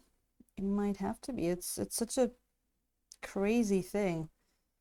It is like nothing we've had before. Like now you can make your minis like at home. What? That's different. That's different. The amount of stuff you can make with 3D printing is just ridiculous. Where would oh yeah, this one I wanted to do up here. Just getting some, you know, lighter dots over here, get some attention up on the face as well. Can I put a little line up there just with very carefully? Oh yeah, there you go, a little bit. And then I never know where to put the highlights on these horns here. They're so weird. So for now I'm just gonna put a few dots like that. Not too bad. Not too bad. They're so irregular looking that I almost just want to, you know, dry brush them and be done with it. Okay. See a bit more there. And just put, you know what? Just give me just a little bit of like lower highlights in here, and then I don't think the light from the candles would get all the way up there because the feathers wouldn't be so reflective, would they? We could consider doing a bit of that, but for now I think I'm just gonna put just a little bit of detail like that in there and just call it a day for now. Just for now, okay. Yeah, I like that. I do like that. Let me get just a bit of this this white over here and put some highlights up on the blade. Oh yes, we do need way more highlights up on here. Let's just plop that there. We need some more over here. And just reiterate the lighter color in a few places. I want to go G Space Marine. Boutique miniature companies will have to be like, and offer both. Yeah, they will have to probably get up with the with the times, won't they? They'll I mean, you know, I don't see everybody just starting to just get 3D printers in their houses and print for themselves, but I can see a lot more people just buying from people who 3D print, right? Because some of the stuff you can only get it if it's 3D printed. Like if you want Artisan Guild models, that's where you get them. So that's interesting. And as we go on, there's more and more models coming out every month. Kickstarters, Patreons, monthly stuff. It's just crazy how much stuff there is out there. No more out of stock, exactly. I don't know how to model anything. Forcing myself not to get it until it's really easy to use. Yeah, DACA right now it's pretty much its own hobby, especially the resin ones. I guess more than that, like you have to have sort of like a space for it, like a lab. It has to be safe because you're dealing with you are dealing with chemicals and stuff that is not too good for your health. The you know, between the IPA alcohol and well the UV resin, you gotta be a little bit mindful of how you're working. You gotta take the right precautions. So it's not something you could put in your living room and just do it. The FDM print, the filament printers are a bit more like that, but you know, I know that there are people that are very, oh, you know, loose with with the precautions, but well, I would not buy miniatures from them for sure. You see some pretty scary videos sometimes out there of how people do their miniatures. Oh yes. Wait, what? We have a Thunder studio in the house and I didn't see it? Thunderhead, how are you doing? Welcome in. Oh man, we got a Thunderhead in the house. People, if you don't know who Thunderhead is, you probably should go over to his stream and hang out with him because he is one of my favorite painters out on Twitch. He is super cool, and thank you so much for coming in, Thunderhead. I did not see you in there. I had to go back. And yes, she is gonna get burned, but this is how I did the base. So this is what we are going with, and we are having a lot of fun. How are you doing, Thunderhead? How are you doing? I'm glad you're one of the few people I was able to pop in and say hi to in these hiatus days. I know I'd never stay too long, sadly, but it was really cool to catch your stream for a little bit. There we go. You also gave me that title that I really liked in the stream. I gotta remember what it was, but I was tempted to just put it on my stream because it was really, really good. You come up with the best things. Your printers needs to be more user-friendly. Yeah, for sure. But you know, Moe, 3D printer makers have to start learning how their 3D printers work, because from what I hear, sometimes you have to sort of like don't go with what the instructions are. But this is what I hear, at least, because I do not print myself, so take it with a grain of salt always. Thunderhead prints. If you're already poisoned, you can't get poisoned twice. Wait until they're less of a pain. Yep. Yeah, Thunder, something like that. I think it was something like the Oily Maiden of the Tiny Stein. I wouldn't go for Queen. That's a little too high up there. I did like that one. I have to hang out in your stream more often. So yeah, this is the kind of stuff that happens in Thunderhead Studios stream. And if you want to know more about 3D printing, he has several of them, including one on camera on stream, doing stuff live. Printing stuff live. My descriptions are on point. But anyway, so thank you so much for popping in, Thunderhead. You are always super welcome in here. And I don't at all wait for you to come in to just bully you into starting to use oils. Not at all. Not at all. You do you.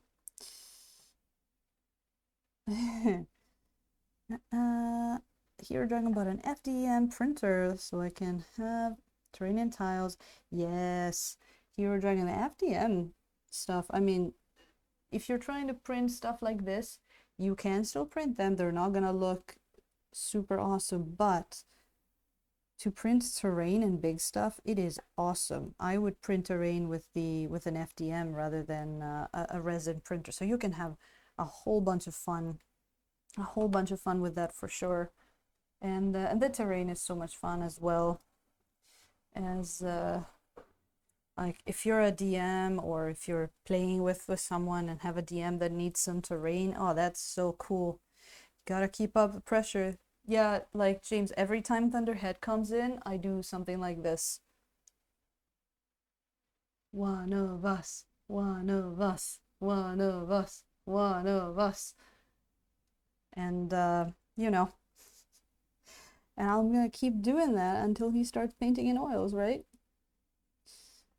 And then I go into his stream and I bully him in the stream as well. No, I don't bully him. I bully him with love. That's what I do. No, I do that just because you were expressing interest in the oils yourself, so I'm just here to facilitate the process, right? I'm just working with what's already there. It's like you are already painting with oils, you just don't know that yet. Like that's that level of mind blow. It's crazy. Well, that is certainly one thing that swept me off my feet, and I'll be like, what am I doing with my life? Isn't that terrible? Poor Thunderhead. Bullied by the oil painters. Just gonna have to pick up those oils one time. I told you, we can totally do a dual stream. We can do a dual stream where like we start and you're painting in acrylics, and then I bully you so much that by the end of the stream you're gonna be painting in oils. But jokes aside, plug and play 3D printers, yeah, you know, hopefully maybe they're gonna be able to just condensate all the work that you have to do into, like, they're just gonna do it all and then spit out the mini. That would be pretty cool. I don't know how long it would take for that to be achieved, but that would probably be a thing that a lot of people would buy. I just learned a new technique using baby powder and resin. Gets rid of the FDM lines. Really? Still using resin. Yeah, I heard a lot of stuff like the FDM lines, like people, what do? They drop it in hot water, stuff like that. There's there are a lot of methods out there. I'm not too familiar with, because the FDM stuff I get,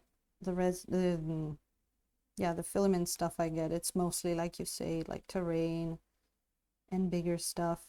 But yeah, I think we came a long way though with the printers, and they'll just keep getting better and better. I can talk, don't worry, I can talk. It's just adding some light down here.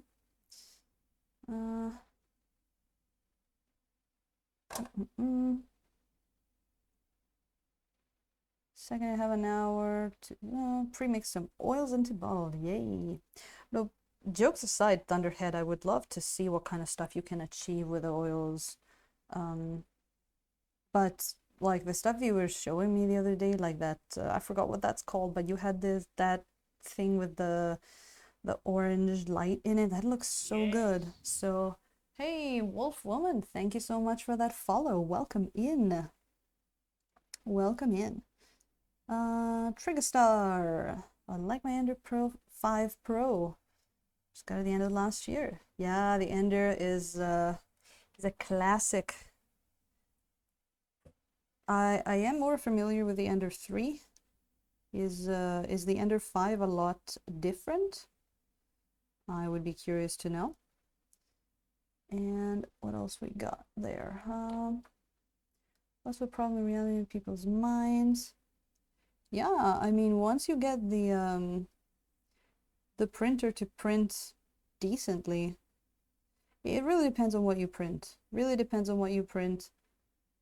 If you print the right stuff, FDM printers are great. Automotive filler primer knocks them right out. Ooh, there you go. That is a good piece of knowledge. Nosferatu. Nosferatu is in the house. Guess what? You just missed the the One of Us lizard there. She just came out. I don't know if you were already in, but nice to see you. How are you doing? Welcome in. Oh,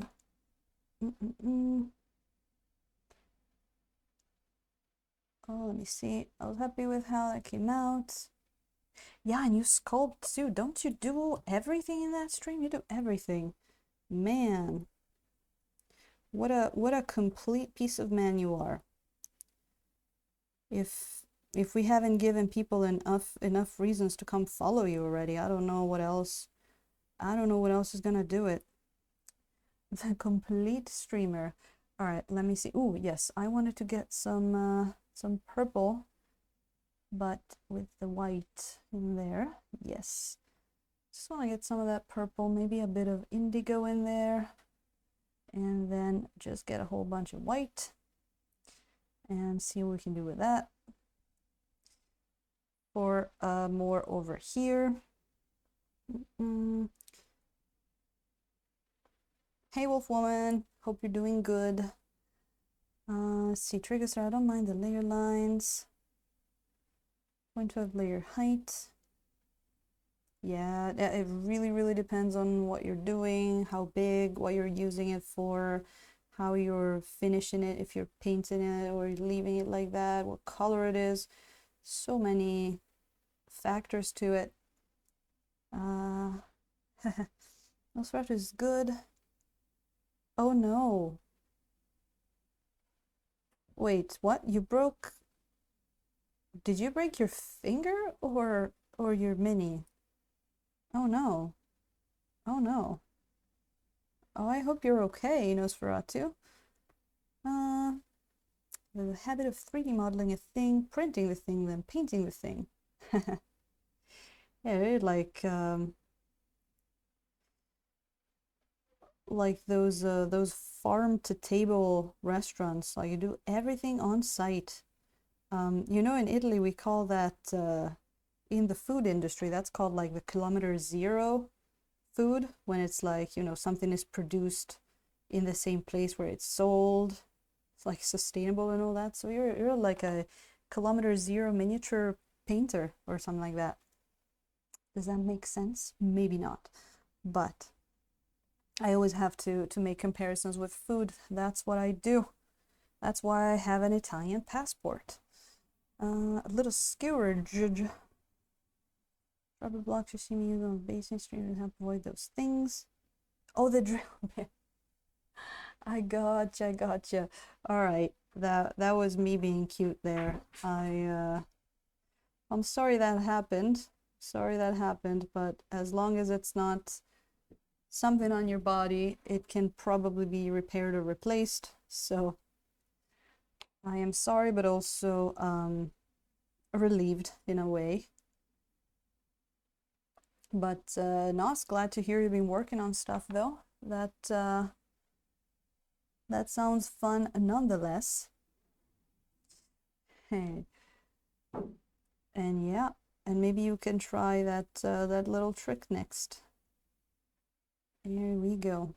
It'll be fine. Yeah, okay. Just gave me a little bit of a heart attack there. There you go. So yeah, we've been going at this lady for about almost 2 hours now. It's been almost 2 hours. She's looking a lot better than she did before. Oh, Shin, meetings are done. I am very glad. Are they more intense or less than the meetings you used to get here in Japan?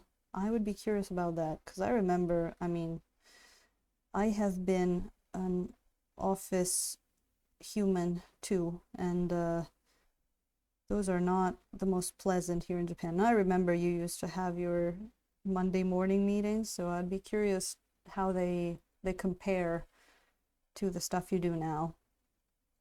But that is good. Hopefully you can get you can get a breather there now. And Dremels with a little ball and mill. Megan, thank you. Office human. That is a title. That is a qualification. That's basically what they call office workers here, because they call them salarymen and office ladies. So I wanted to say office lady, but I'm like, no, that's Japanese. So I'm like, okay, office human. That's what we do. We make up words in this stream. This is the making up words that we didn't need, but Stila, she'll just make up new words because she doesn't know the actual ones. That is what happens here. It's the language stream, as well as the food stream, the Japan stream. We've got it all, don't we? All right. There wasn't too many. Oh, then you got a lot more, but they've gotten more reasonable. That's interesting. Still have one on Monday. Well, that's better. That's better, Shin. Yep, office human it is. Now you know. Now you know what you're really called. Yeah, Nos is a thank you for putting it that way. Thank you for putting it that way. That makes me feel a bit more a bit more cool. A bit more cool. Functional adult human, that's almost too serious sounding. Functional adult human. It's isn't that something that we all aspire to be or hope we can be? Well, most of the times. Sometimes you just want to be a drinking human or a having fun human. But there we go, just doing a little bit of retouch. I love that stage where you're just like dotting the miniature with the little highlights and such. There we go. Oh, let me see. So we got a nice little contrast between the warm and the cold. And it's not looking too bad down there where the candles are. But maybe we can add just a little bit of that, just a bit of white to the base of the candle, maybe, like, not white, but like bright light. Let me see if we can do anything for that. And hehe. We all dream, Thunderhead. Okay, yes, let me do that. Let me get a bit of that white, and if I still have purple in the brush, which is not the best thing. I do have to get me some more thin brushes. I do. I really need to find some brush brand that is not, that doesn't suck basically and is cheap. I wish I had access to American Amazon. I think I used to. I think you were able to order from Amazon US from Japan, because I'm pretty sure I have ordered some stuff before. I do not think that is possible at the moment. So let's see, just how about we get it a little lighter just at the base of these candles and see how that looks. How about that? Yes, Shin. I know Lazarus ordered some books once, some D&D books. I do remember that. Also, Shin, I meant to tell you, I think you got away right on time, because you know what happened after, they started introducing the work from home in Japan? Basically, everybody is working all the time. Like, they do not know how to stop working from home, because like before already they had that problem where people just wouldn't go home and they kept working here in Japan. Like they would, they would go on working until late at night. They do that whole like overwork. But now people are at home, they're always at home, and they can answer their emails from home. So basically there's a lot of people that are like, well, I kind of don't have a life anymore, because now I'm expected to answer email and work like at all times, even on the weekend, even at night, doesn't matter when. So I think you got away just on time, just in time, Shin. Thank you, Commander Mittens, and welcome in. And thank you, Sheza Gaming, for the host. Thank you so much. We're playing Cubicles and CEOs. Oof, that, man, it's making me shiver just thinking about going back to an office. No, I know some people are made for that, but I'm not one of those. Typical of Japan. Yeah, they have to Japanize it, Megan. They have to. They're like, all right, let's work from home. Oh, wait. Now there's no way of knowing when we're off work now. That's oof. You give Japanese people the power of working from at any time, and they will. It's pretty sad. It's pretty sad. But that's an interesting social study there. There's Japan is just so fascinating. Nosferatu, that is, I'll give you an example. I was talking to one of my clients, And so we were out one time and I was talking to them, and I was asking her, so are you working from home now? Are you back in the office? And she was like, no, we're all basically working from home. They call it telework.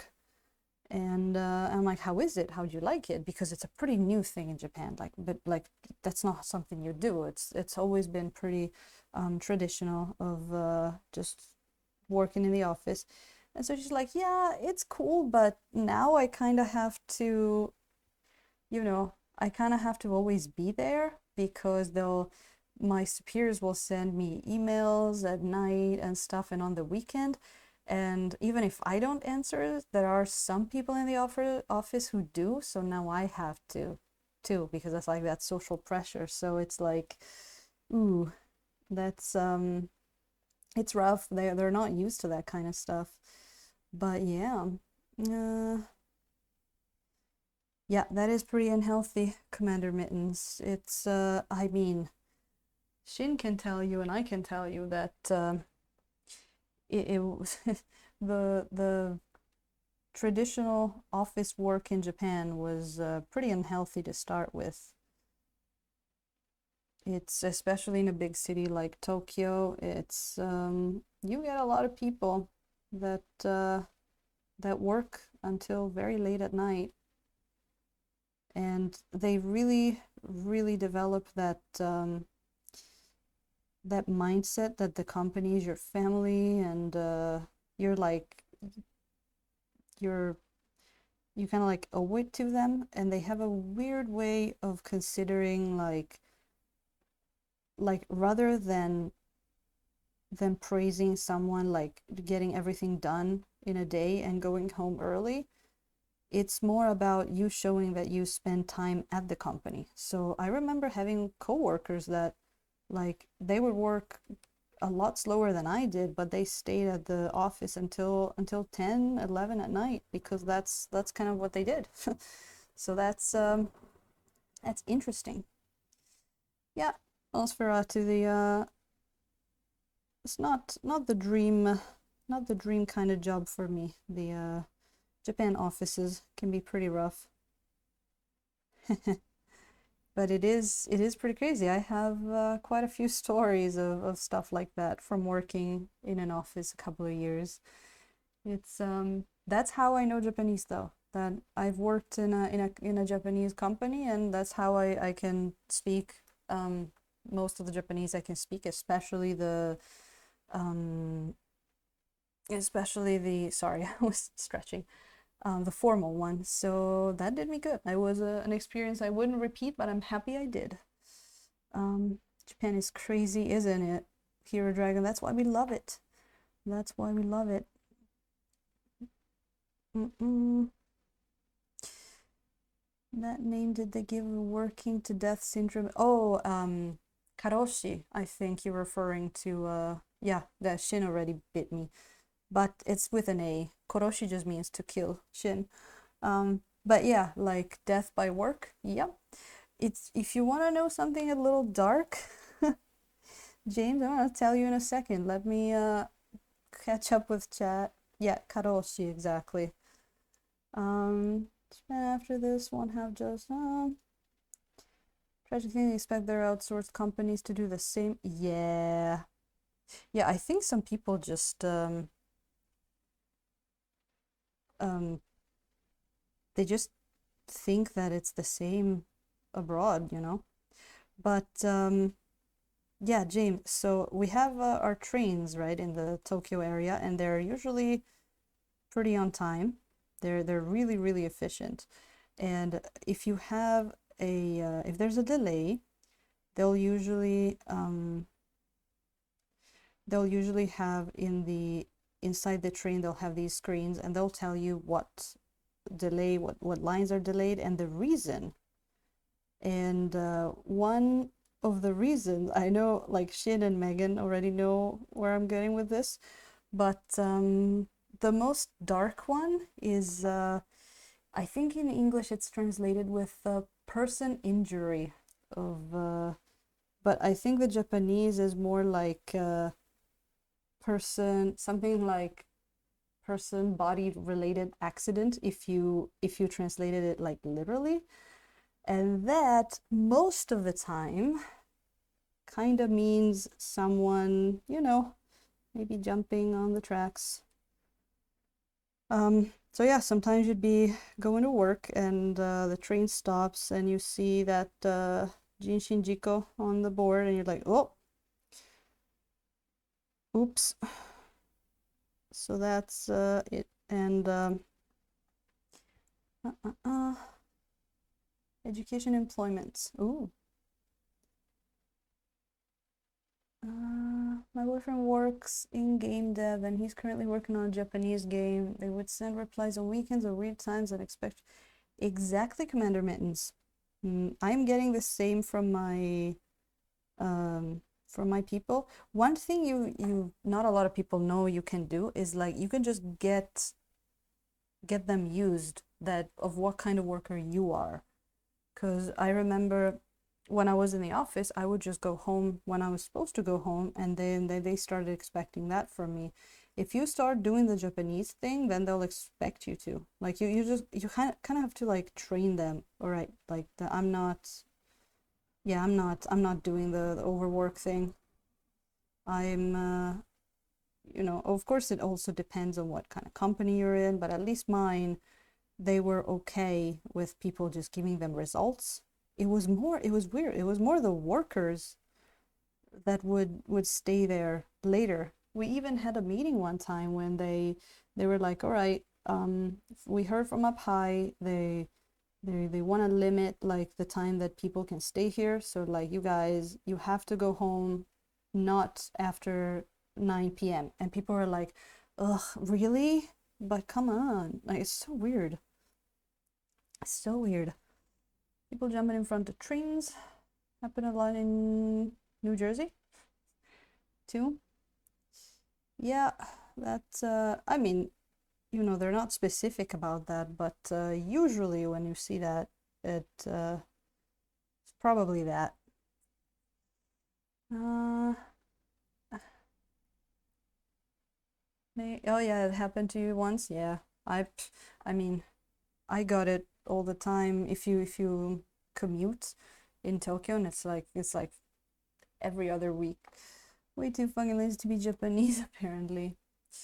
Well, that's not a bad thing, Thunderhead, because they can be a little ridiculous sometimes. Hero Dragon. I mean, yeah, I'm sure that it happens anywhere that there are trains. mm, yeah, yeah. Hedonistic work ethic. Yeah. I mean, I'm not proud of it, but I remember that between when you're working together, maybe you're on the train and something like that happens, after a while you start getting pretty almost cynical about it, like, oh, couldn't they wait to jump off the train this time? It's like it's just after a while you get into that working mindset where it's everything is just like cynical and terrible. So it's like you even make a joke about that. So I'm glad not to be in there anymore. Ah, the candles are looking not bad, are they? Wait, where's it? They're not looking too bad at all. So let me see here. Oddly didn't get it often for some reason. Maybe less common on. You know, there are actually train lines where that's more common. And not only that, apparently the KO line was, my friend told me that the KO line was the one with the grumpiest people on for some reason. But yeah, Yamanote is the Yamanote and I think the Keihin Tohoku line were very popular in that way. Oh, and it's so packed. Oops, those videos you see sometimes of the Japanese train with people pushing them in?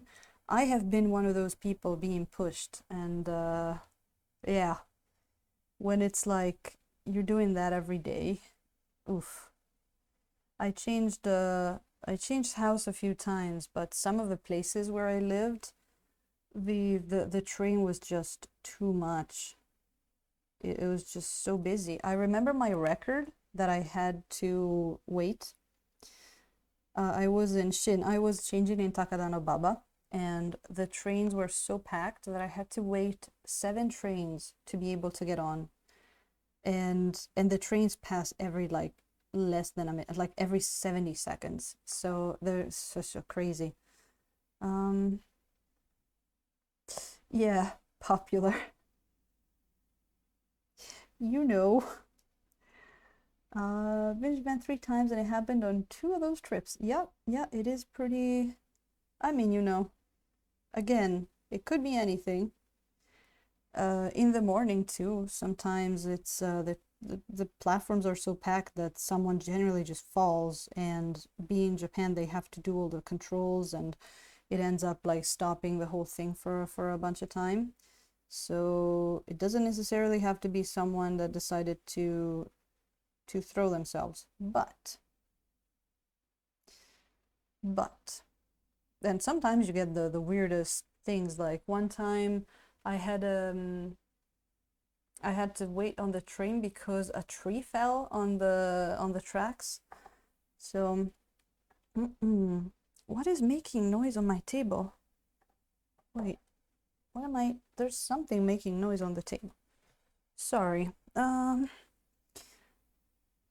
That's one of my actual nightmares.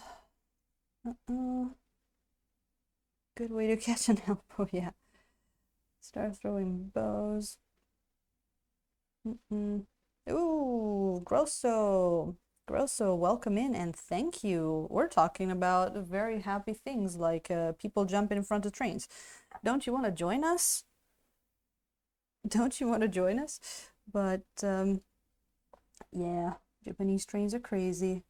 And there's like techniques to get on to a crowded train. Like you gotta watch the salaryman. They got it all. That's shit. I'm sure you guys have done it when there's like the train doors are open and there's a whole bunch of people there. So it looks like you wouldn't fit. But what they do is they put their hand up on the top side of the door, like the right inside the door, and they put it in and they push themselves in through by putting the hand up. So they go hand first up on the top of the door and then sort of like turn and push yourself in. And just as long as you have one foot on the train, you'll be good. Anyway. Yeah, the trains between during peak hour, yeah. Uh, you never went to Sakanadababa, Megan. Really? Yeah, that's almost right. But I thought we went to that bar one time together. No? No, maybe not.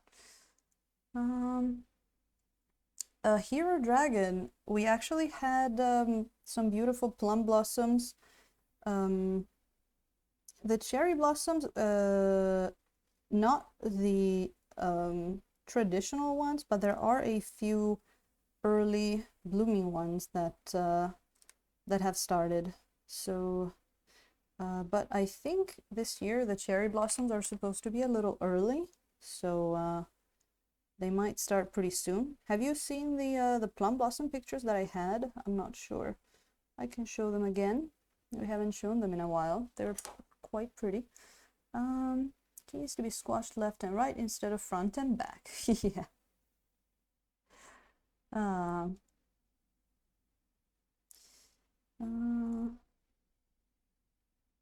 Don't really remember. Yeah, maybe.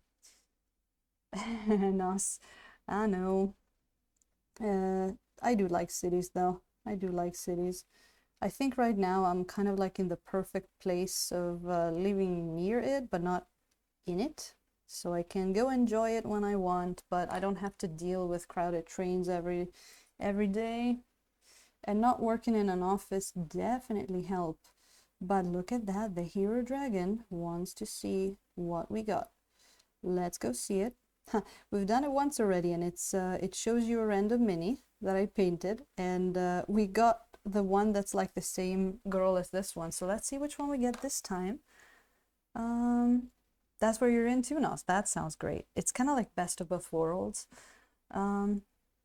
You live in front of the the train tracks. It's kind of horrible because of the noise. Oh no. Grosso, I actually live in front of the train tracks too. One house from me. So I don't know if you can hear the train pass every once in a while, but I do like it though. I do kind of like it. So let's Hero Dragon, let's go see what we got. Let's bring up a random miniature. Ooh, this one is pretty recent. This one is pretty recent. We did this as part of a stream. I don't know if Hero Dragon was there actually. You might have, but this was a little study on light and dark skin tones, which turned out a lot of fun. It's we put a whole bunch of colors in this one. We put, if you look at her foot, the one that's touching the ground, it's got greens in there. The arm has some purples. And then the other side of her has a lot of yellowy colors. We put some reds in there. And we even did a little bit of objects for sliding on that. She was so much fun. And I also love the model. It looked really good. And that one was a lot of fun to paint. So that is that. Let's get back to our mini.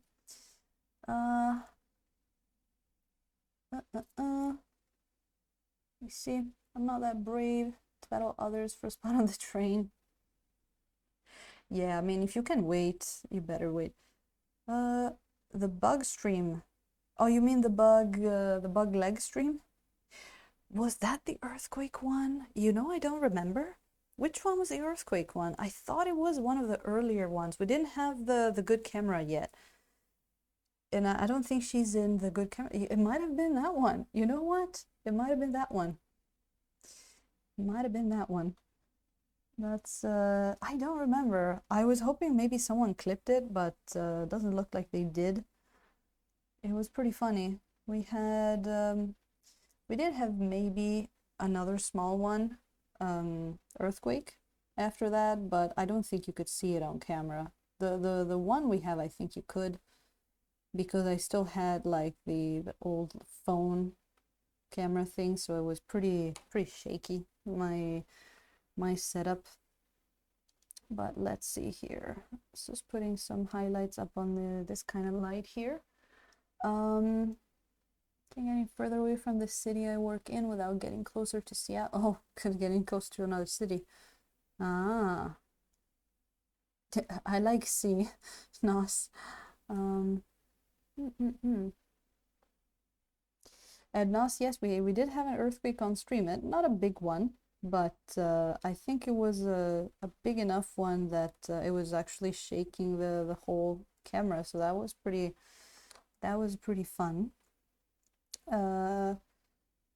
But yeah, that I used to live right in the center of the city, which I'm glad I did that when I did, because it was just what I wanted at the time. And then as the time passed and the needs became different, I always tried to, you know, never get trapped. You know, always be able to change and do what you want to do. So that has worked pretty nicely. I've changed house quite a few times, and I think now I'm in a pretty good one. I moved from apartment to full house, which you know, if you live in Japan near the city, is not the easiest thing to get, especially for a foreigner, because let's remember that here, when you go look for a house, they'll like the realtor will be in front of you calling the owner and being like, yes, it is a foreigner, is that okay? And awkwardness ensues from that. But no, apart from that, like big house with a garden, but also in a very lively area, which is still not in the city, but I can get to the city pretty quickly. English not my mother tongue. Oh, Grosso, welcome to the club. Don't worry, I make up words all the time, so you are super welcome to speak weird English with me. What is your mother tongue, if I may ask? You don't have to say it, of course, but if you want to, I would be curious. Let me see. Canada is not in my future. I like that. I want to see that like on a poster. Canada, not in my future. Um, it's funny how racism isn't even like under the table. Nope, it's just a thing. It's just if you have a house here, you can say, no, I don't want foreigners in my house. And I do not blame you. But it was, it's a fun experience. It's a fun experience, but we got it. We got it in the end. Ooh, Spaniard, nice. Nice, nice. Oh my God, I love that guy. That laughing guy. Tell me more. It's nice to visit. Just want nice there. Oh, I see. Yeah, no, of course, of course. Well, it's the same thing, like I love Japan, but I wouldn't want to be a Japanese person. Because, a lot of people that live here, foreigners, they'll be like, yeah, you'll never get truly accepted and all that, but I'm like, I'm good with that. Like, you're basically ripping all the benefits of living in Japan, but you don't have to be a Japanese person. So you don't have the same like social pressure and all of that. Like, I'll take that. I'll take that. But if I I I don't want kids, but if I was someone who has kids, I don't think I would want my kids to go to school in Japan. I don't think I would my kids to grow like with the Japanese mindset. In on a few things, yes, but not on a lot of other things. But I'm not gonna have kids, so I'm not having to worry about that. Probably gonna have a dog at some point, and a dog can grow in Japan. That's fine. It's actually pretty good. Uh, it's totally good with that too.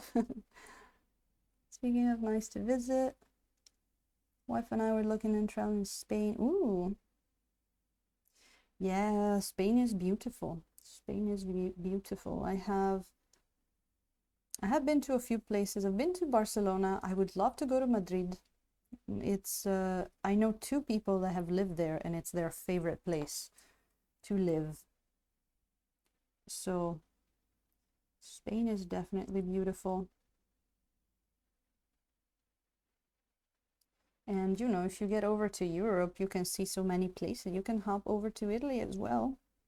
Let me see, where are we here? Okay, 2.5 hours. What else do we want? What do I want to do on that skin? She's looking a little too dark there. Let me see what I can do with that skin on her back. That's what I'm looking at. I think I know. Just slightly lighter. We're going to go, and we're gonna see if we can get just a bit of, not even highlight, but right now she just has a very dark back. I want to put something in there. Oh, you live in Barcelona now. I would love to go there again, because I went there on my high school trip. So, I have very not too many memories from it. It's like school trip. I would love to go there now and have like a different kind of fun, and also, not having to follow teachers and stuff. But of course, like I don't know if James is still here, but architecture in Barcelona is just so unique. It is awesome. It is awesome. Oh, Thunderhead is off to bed. Well, I don't think you streamed it. Did you stream? Were you having your post-stream self-care there, or was it just a late night for you? Well, thank you so much for popping in, you sexy voice, and I hope I can see you again soon in one of your streams. Again, people, I would recommend you to follow Thunderhead Studio if you don't already, because he is super cool. He makes super cool miniatures, actually makes them, paints them, prints them, and does all of that stuff. Oh, you're on tomorrow, okay. So good night, Thunderhead. Thank you so much for popping in. And you had me at sexy voice. Yes, he's quite the sexy voice. Pretty good to listen to. Pretty good to listen to. Ah, we love our streamers. So many cool people. All right, let me see what how this is looking like. It's looking a little weird color-wise. Okay, I think I know what I want to do. I think now we have to switch to our good old cobalt blue now, because that is kind of the color that's around her. There we go. So, okay. Where am I here? It's definitely, we got some interesting colors going on in this mini. What do you guys think? It's it has been an interesting painting session, to say the least. I don't want to get her too bright. Oh, you know what? She's a bit more green than blue, actually, over there. That's why it's looking weird. Let's do a bit of that. Watching one of my wife's VODs. Oh no, are you on streams too? You know, I think you always have to get past that shock of hearing yourself, because I have it too. It's really weird. I mean, if you're not Thunderhead Studio, there's a chance that your voice is gonna sound very weird to yourself, but I think it's fine. I think it's like you're more weirded out by your own voice than other people are, because you're not used to hearing it that way. I remember, depends on the moment. Summer you can go to Pamplona in Catalonia, avoiding big cities. Yeah, I had one of my co-workers was from Catalonia. It was it's pretty fun Spanish they speak there. Galicia and Asturias. It'll probably be summer, fall. Man, I miss how easy it is to get around in Europe. Anyway, what was I saying? Oh yeah, when I was a kid, I used to have one of those, you know, those like, I'm dating myself here, but those like cassette tape audio recorder thingies. And whenever I had friends at home, we would just take some old audio cassettes and record ourselves, like pretend we were a radio or stuff like that. So, and I remember that it was always so weird to listen to your own voice as a kid. It's like, oh no, is that my voice? It's so weird. But yeah, well, now that I've dated myself, we can all go to sleep and pretend you never heard that. Anyway, there we go. Man, that was fun stuff. Strange hearing your own voice, isn't it? Isn't it? I think Thunderhead, I think I asked him, he did a lot of public speaking, I believe. He was a very good, like, diaphragm-driven, deep voice, which I should too, with all the music lessons I did when I was younger, but no, I have a very tiny voice.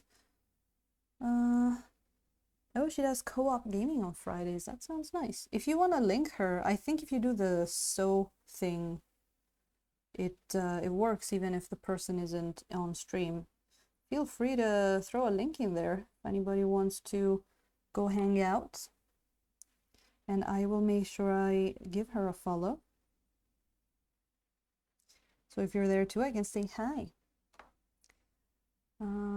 Let me me see here. We got a few more. What color do I want there? I think more on the blue side. Just taking care of this skin here, and I think I want to keep everything more on that blue tone because I want to see how that's going to look, because why not? We need a little bit of, okay, this palette is really weird palette. It's very, it's almost like it's soaking up the color, but we're gonna have to go with it because we didn't have any of our normal palette paper today, and I found out, well, as I was getting ready to start streaming, so it was an emergency palette kind of situation. But yeah, let me see. All right, got that bit of a, sorry for the angle here, but I just want to put some paint up here on the top. And let me see, just getting it over here. Oh, there you go. Thank you for sharing that. Thank you for sharing that.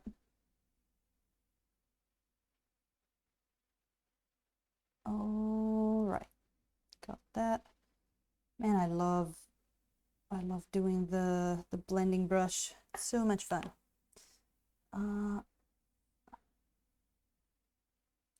Okay. Well, girl, so go for it. What, like, worst case scenario, we can just like not answer. No problem. Just shoot it. Just shoot it. I will reserve the right not to answer. It's okay. There we go. Sometimes it's good to be non-politically correct. Daka. Worse is when you call someone and they have you on speak. Oh my god, that's so distracting. That, like, I lose the thread of what I'm saying, right? It's it's pretty distracting. So do we want to put something up on there like that? Oof, that's bright. Didn't want to be it so bright, maybe. Let me see here. One day she'll resume her creative streams, but she hasn't been feeling up to it. Oh yeah.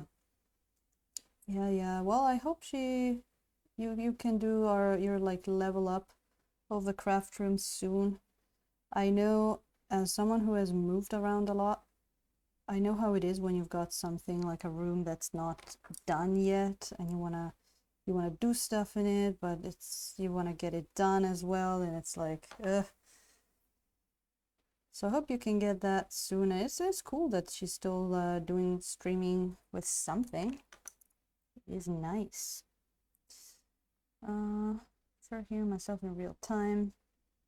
Yeah, the delay is a little weird. You know, a super weird thing that that has happened, not super recently, but you know how here in Japan they have you know, the karaoke rooms, and you can go in and sing. Well, you know how when you go do that with friends and all that, you're not always 100% sober, right? So you go in, you do all your singing, and it's so much fun. It has happened sometimes that occasionally I will maybe shoot a video in there and watch it the day after. That song that felt like I was singing so well, it was like, oh my god, instant video delete. Oh wow, it was like that is rough. I do not want people to hear that. How was I that bad? I thought I sounded good. So if you ever go to Japan and go to a karaoke, do not record yourself. Do not record yourself. Just leave it like between you and whoever went that night. No more than that. Moved in and shoved all my tools and major stuff in there. Oh, let me see. Fan followers. Mm-hmm.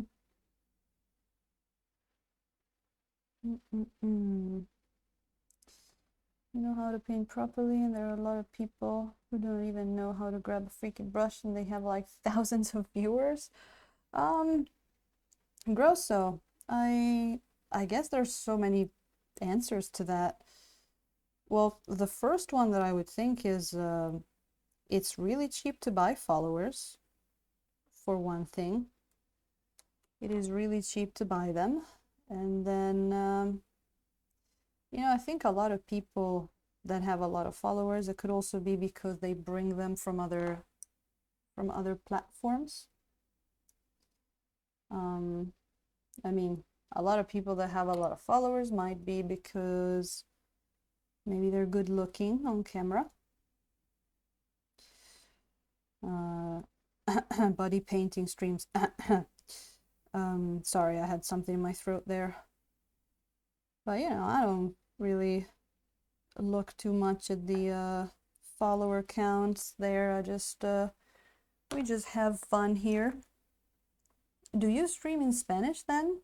I'd love to watch one of your rude streams.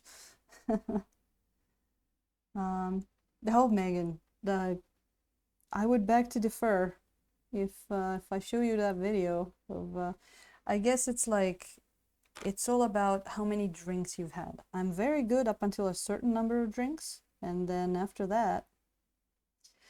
But it's also that certain person who loves to put on all the more difficult songs for me to sing when I am out of voice at the end of the night. That is also a thing that happens. Once I could sing Jukebox Hero, I was very wrong. Yep.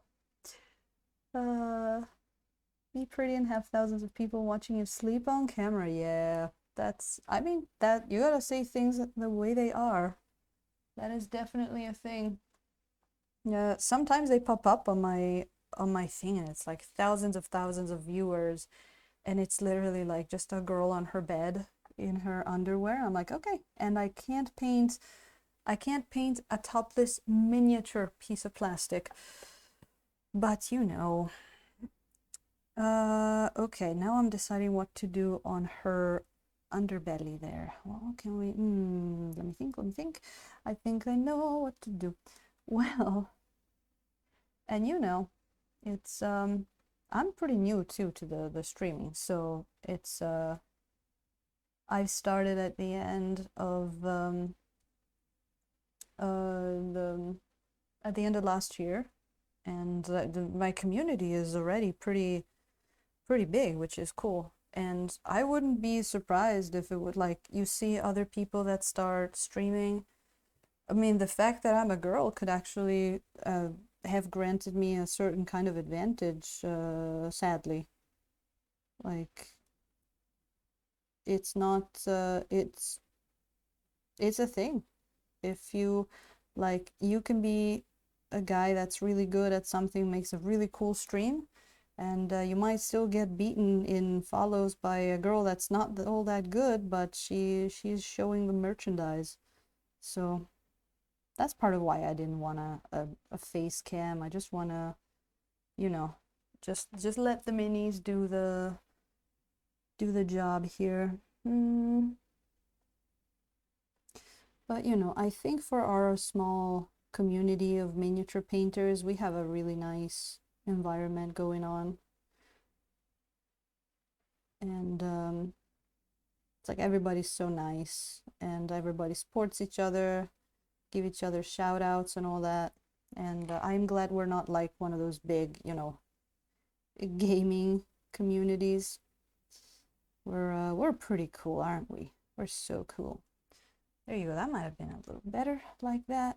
Just some color. I want it to be dark, but there has to be something in that darkness. Oh, how deep. How deep. I feel like I'm 14 again. Oh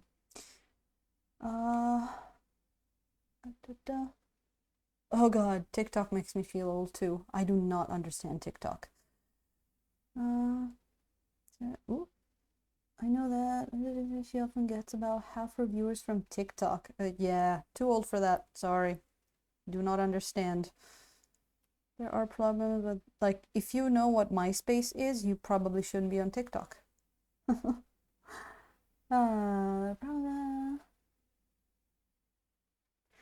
I mean, Hero Dragon. Yeah, there are problems, but Twitch goes where the money is, doesn't it? And it's like the fact of the matter is that it is still the best kind of platform that we have at the moment to be streaming our stuff. So for now, gonna have to just suck it up and stream here. And we'll see in the future.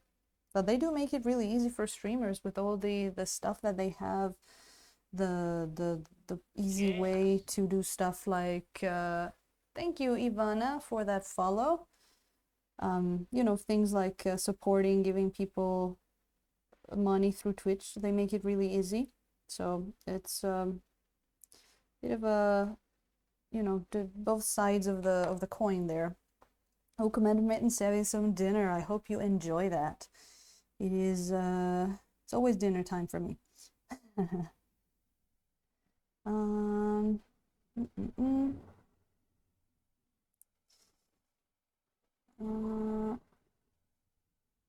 Well, I guess do not know how to manage my social network.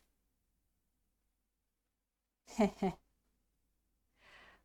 don't know. I think you just gotta find your style and go with it.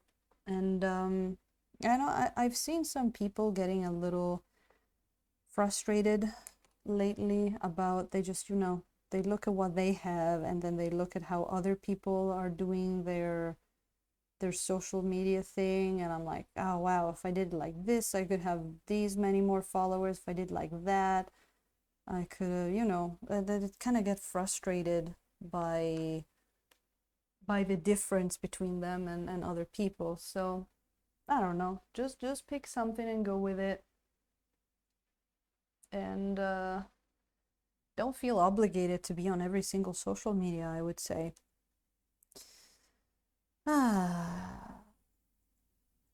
Thank you, Ivana. Thank you, Ivana. And I hope you are doing good there. Hope you're doing good.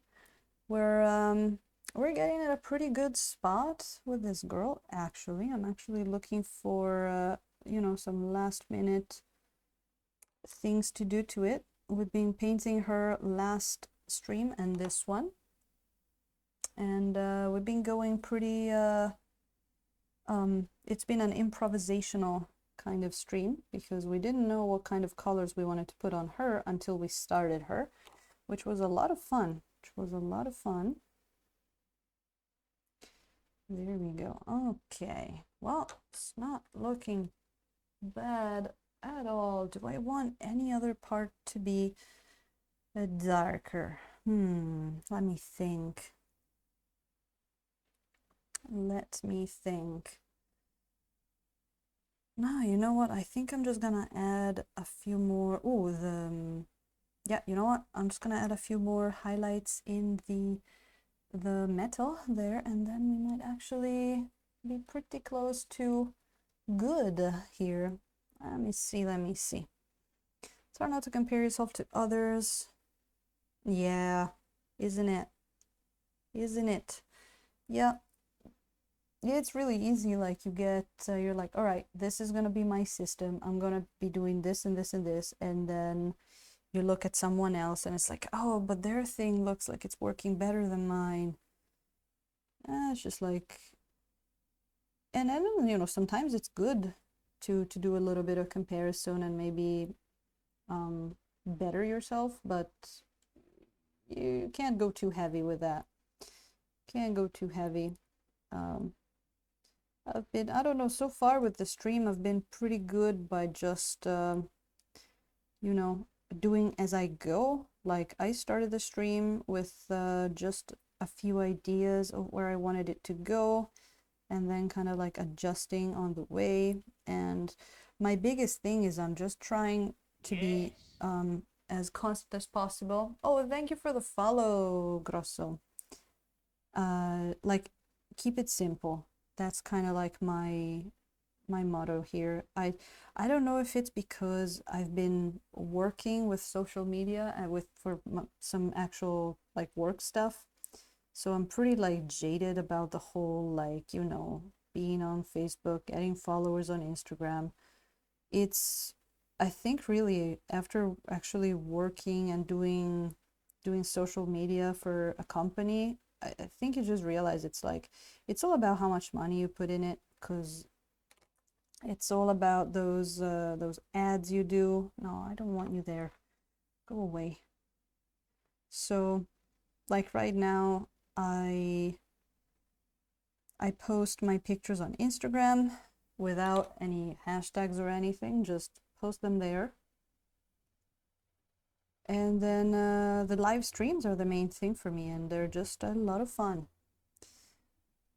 I stream in Spanish, but if someone let me know he speaks English, I'm used to translate or switch to English. Ooh, that sounds like a lot of work. That's pretty cool. But maybe I can pop in and like listen to you and learn a bit of Spanish. That would be nice. The community would have a lot to learn and enjoy with you too. Prepared to be rated. All right. All right. I gotta ask my friends for some like bad words in Spanish then. Yes, yes. I it's one of those, it's weird because I'm Italian, so I can understand some Spanish, but I can't really speak it. So, well, that's so cool though. If I come in to your stream, I'm gonna learn a few miniature painting related words. That's gonna be cool. That's gonna be cool. Hehe. That's nice. All right. Yep. Let me see here. That, you know what? Let me put just a little bit of color on the hilt of that sword, because what if the hilt was more like, a little, oh, what's the word? Green. No, not green. Gold. Yes, I can speak. Gonna learn a lot of bad words, but what other words are there, That's the words you want to learn. There's nothing else you should be learning. You gotta start with the bad words and then maybe go on and learn something else. There you go. Okay.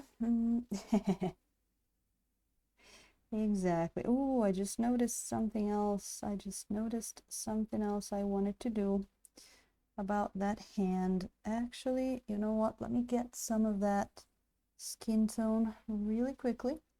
So over here, that yellowish, no, that's the orange. This one.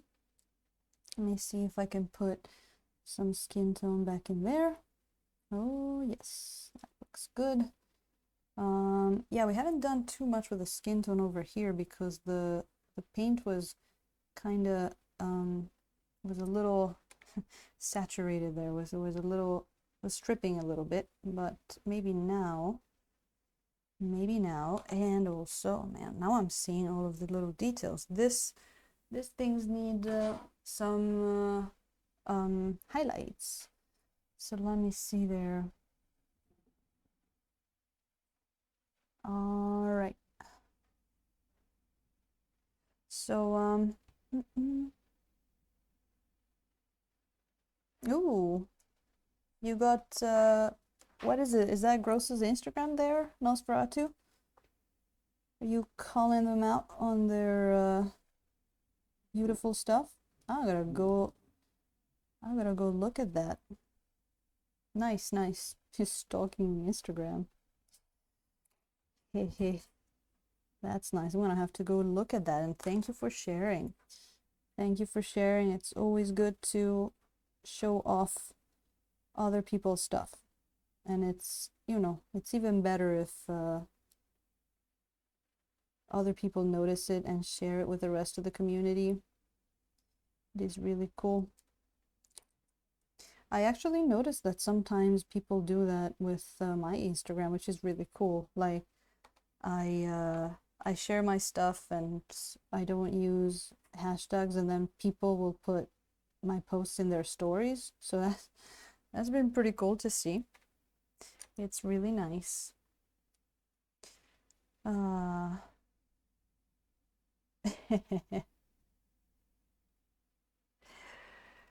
is that legal?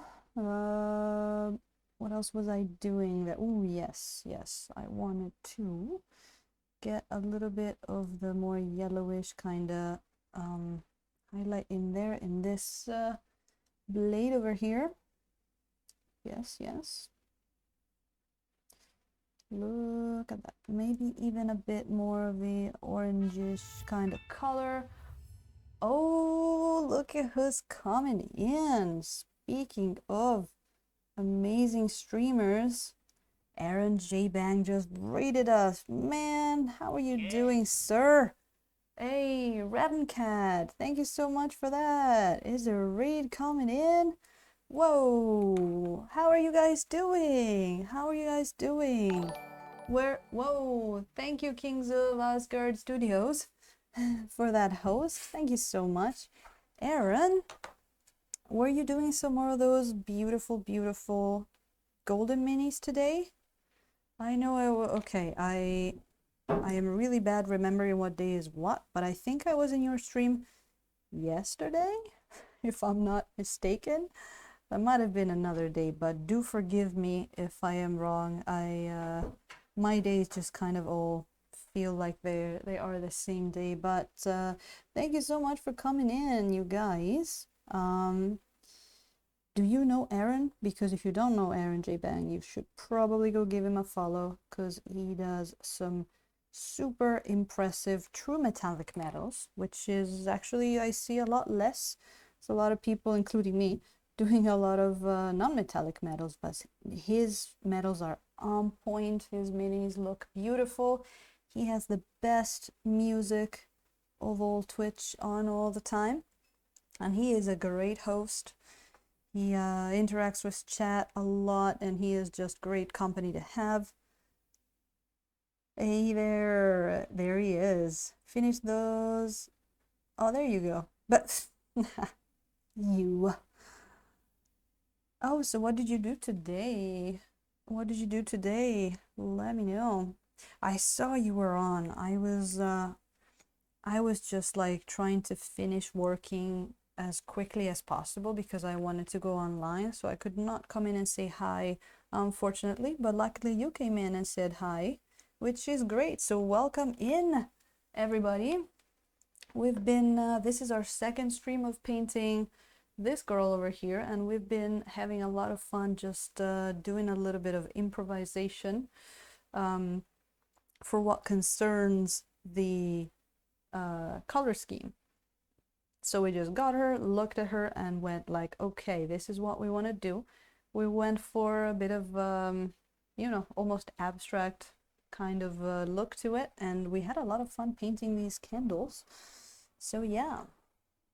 So I hope everybody that just came in are doing great, including you, Aaron. I hope you're doing good.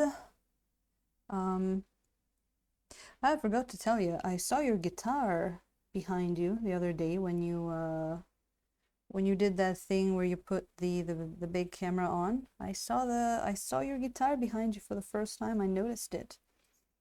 I would love to hear you play one time, by the way. That would be really cool. I don't know if you ever do it on stream or if you have anything recorded, but I would love to hear you play any of the 15,000 instruments that you said you play. Yeah, actually, it might have been a bass guitar. I'm not sure because I didn't see it that well. So if I got that wrong, I apologize. We took a left turn at Albuquerque and did mass paint on about 40 Necrons. Whoa! Much dry brushing after sponge brushing and glaze. I gotta see the sponge brushing. That sounds cool. 3 more basic colors. Wow, doing some massive paint there. That is cool. We always talk about that I want to try some more like painting a lot of miniatures at the same time. That sounds awesome. Well, you've been hell of a productive boy today, haven't you? Wow. That's we have been painting one miniature.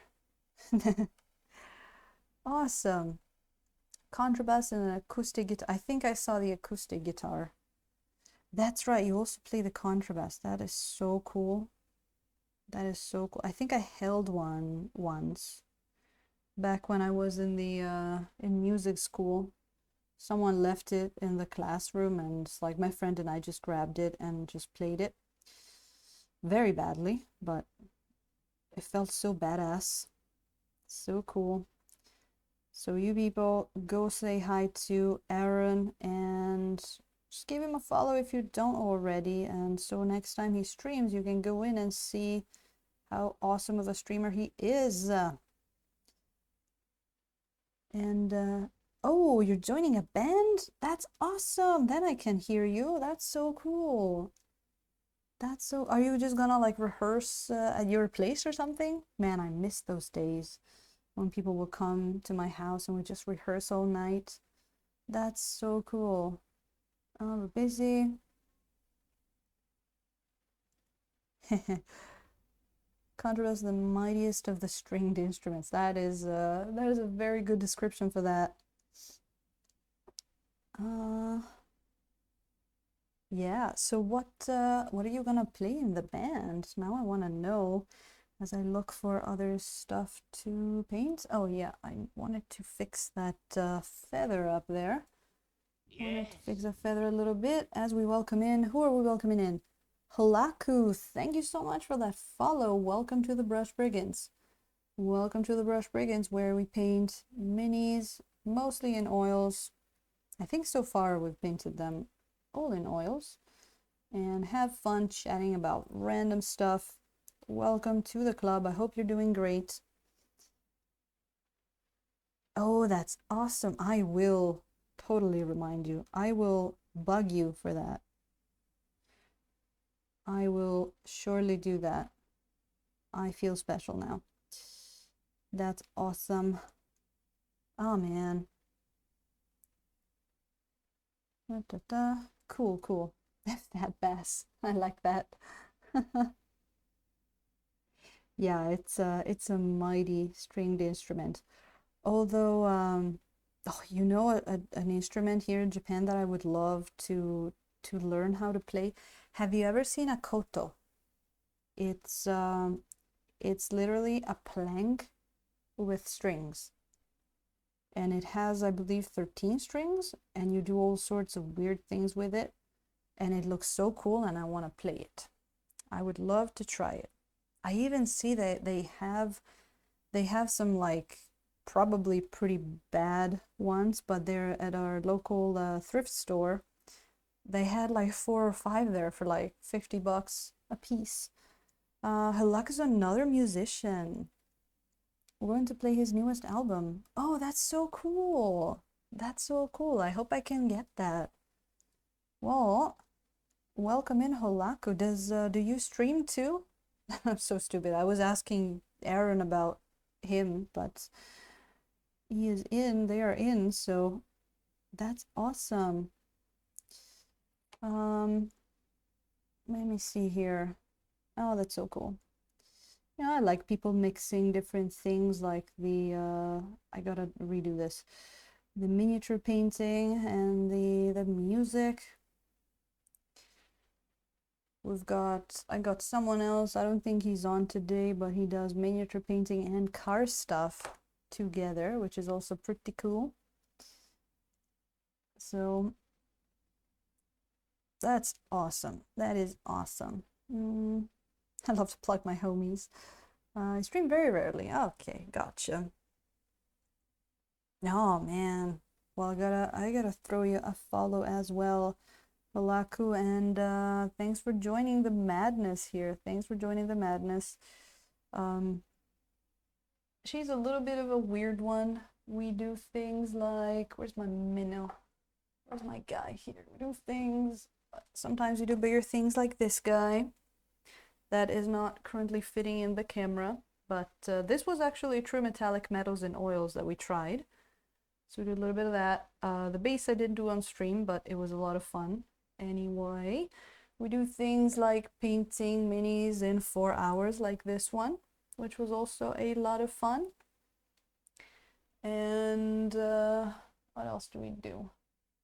Yeah, we painted. Oh, we do a lot of skin tone kind of stuff. So I love trying different colors, skin tones. We did this Oni. It was one of the first streams we did, and oh, actually the freehand there was so much fun. I gotta do some more freehand. Gotta do some more freehand pretty soon. Um, right now the nature is under 1 meter of snow. Ooh boy. Are you? Where are you? Are you in? You gotta be not in the US if you say meter. Are you in the UK? Last time I joined a live from a stream and oh, oh, that's so cool. Like outdoors streams. What is the outdoors? That sounds awesome. I gotta watch me some of that. That sounds so wholesome and amazing. That's awesome. I love plants. You just reminded me that I gotta start buying some plants to grow in the garden as we welcome in ceilings. I hope I said that correctly, but welcome in. How are you doing? Um, I don't even need music in my streams, eh? Well, gross. So I do fill them with my constantly talking voice. And I have been debating whether or not to put music in my streams. I think for now I'm gonna go without. I think for now I'm gonna go without. I like, if people want to put on music while they listen to me, which I do with some other streams, I think that's great. It's because you can kind of like personalize what music you put in the background. But yeah, I have thought about it. I have thought about maybe doing it. Um,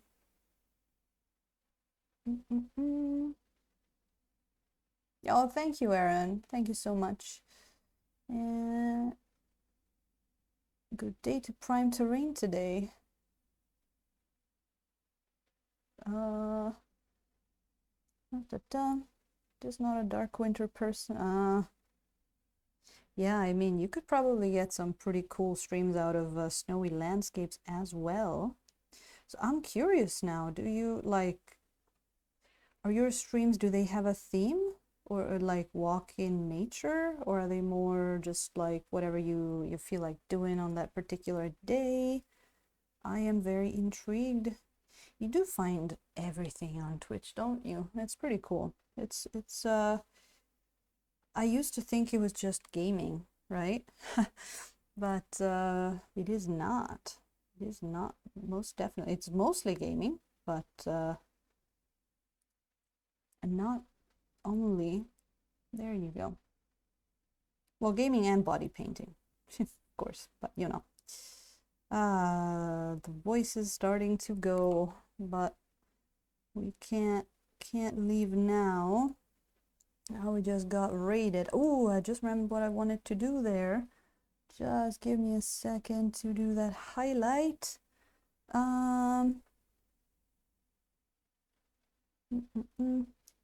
It's almost spring, hopefully. Yeah, we should be getting some pretty good cherry blossoms here in Japan pretty soon, like someone was saying. Oh, if you want, I can show you the plum blossoms that I took pictures of the other day, because they were pretty cool. I don't know if Aaron was here when I was showing them. Let me know. Feeling very springish. That sounds really good. It got cold here. Walking in the forest and sometimes some music stuff. That sounds like something I would like to subscribe to. That sounds great. Our community is wonderful. Oh, the cats. Evil creatures. The ume are nearly done. Yes, they are. Yep, I'm in Japan. These are those photos. Yep. Nice. Yes, they are, Nosferatu. Yes, they are. You gotta take them for what they are. Well, let's see. Let's see real quick. we're talking about spring. Oh, wait, Ravnica, you're down in Kansai? Ooh, that's nice. You probably had a few of this stuff as well, didn't you? This was in a shrine. Oh, let me get a little bit of water while I do this. That's the perfect break. We went to a shrine here. We got this beautiful tree with two different colors of flowers blooming on it. These are all plum. They call them Japanese apricots as well, but a lot of people just call them plum blossoms, which is kind of what I want to go with. A little bit of Japanese garden with people taking pictures, and the Tokyo Sky Tree with more plum blossoms. That's there you go, little spring break there. And they're beautiful. They're almost, I think I almost like them more than the cherry blossoms. So Ravnikat, hopefully it's not too cold down there in Kansai. Please tell me that you can speak some Kansai Ben. I'm bringing my Japanese homies together. Yeah. Well, we gotta grow the Japan club here on stream because unexpectedly I had a huge what's the country's name? Oh boy. Wait. Craft beers, Belgium. I had a huge Belgium club the other day for some reason, which was great. So we can't lose to that, right, Ravcut? I have like some ex-Japan people coming in. I don't know if Shin and Megan are still in there. Bochi bochi ne. Nice. Craft beer. Yeah, I'm trying to make myself remember the damn place name. My oak trees are starting to bud. Ooh, the crimson of daffodils. Oh, I have daffodils too. I have tiny ones here. That's nice. My daffodils have been going for a while though. Ex-Japan. Ooh, thank you so much, Pixel Gens, for that follow. Welcome to the Brush Brigands. Ex-Japan, I mean former Japan.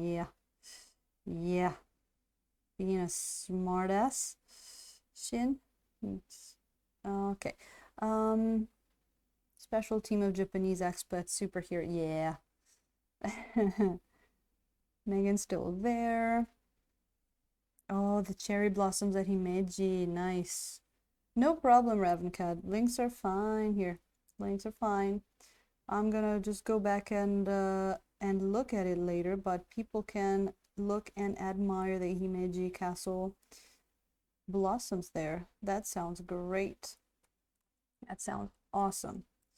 I forgot what I wanted to say before, but it's okay. Oh, look at that little bit of that highlight we put on there in between a talk and another. Yeah. I love the Kansai Ben, by the way. Professor Ekusu.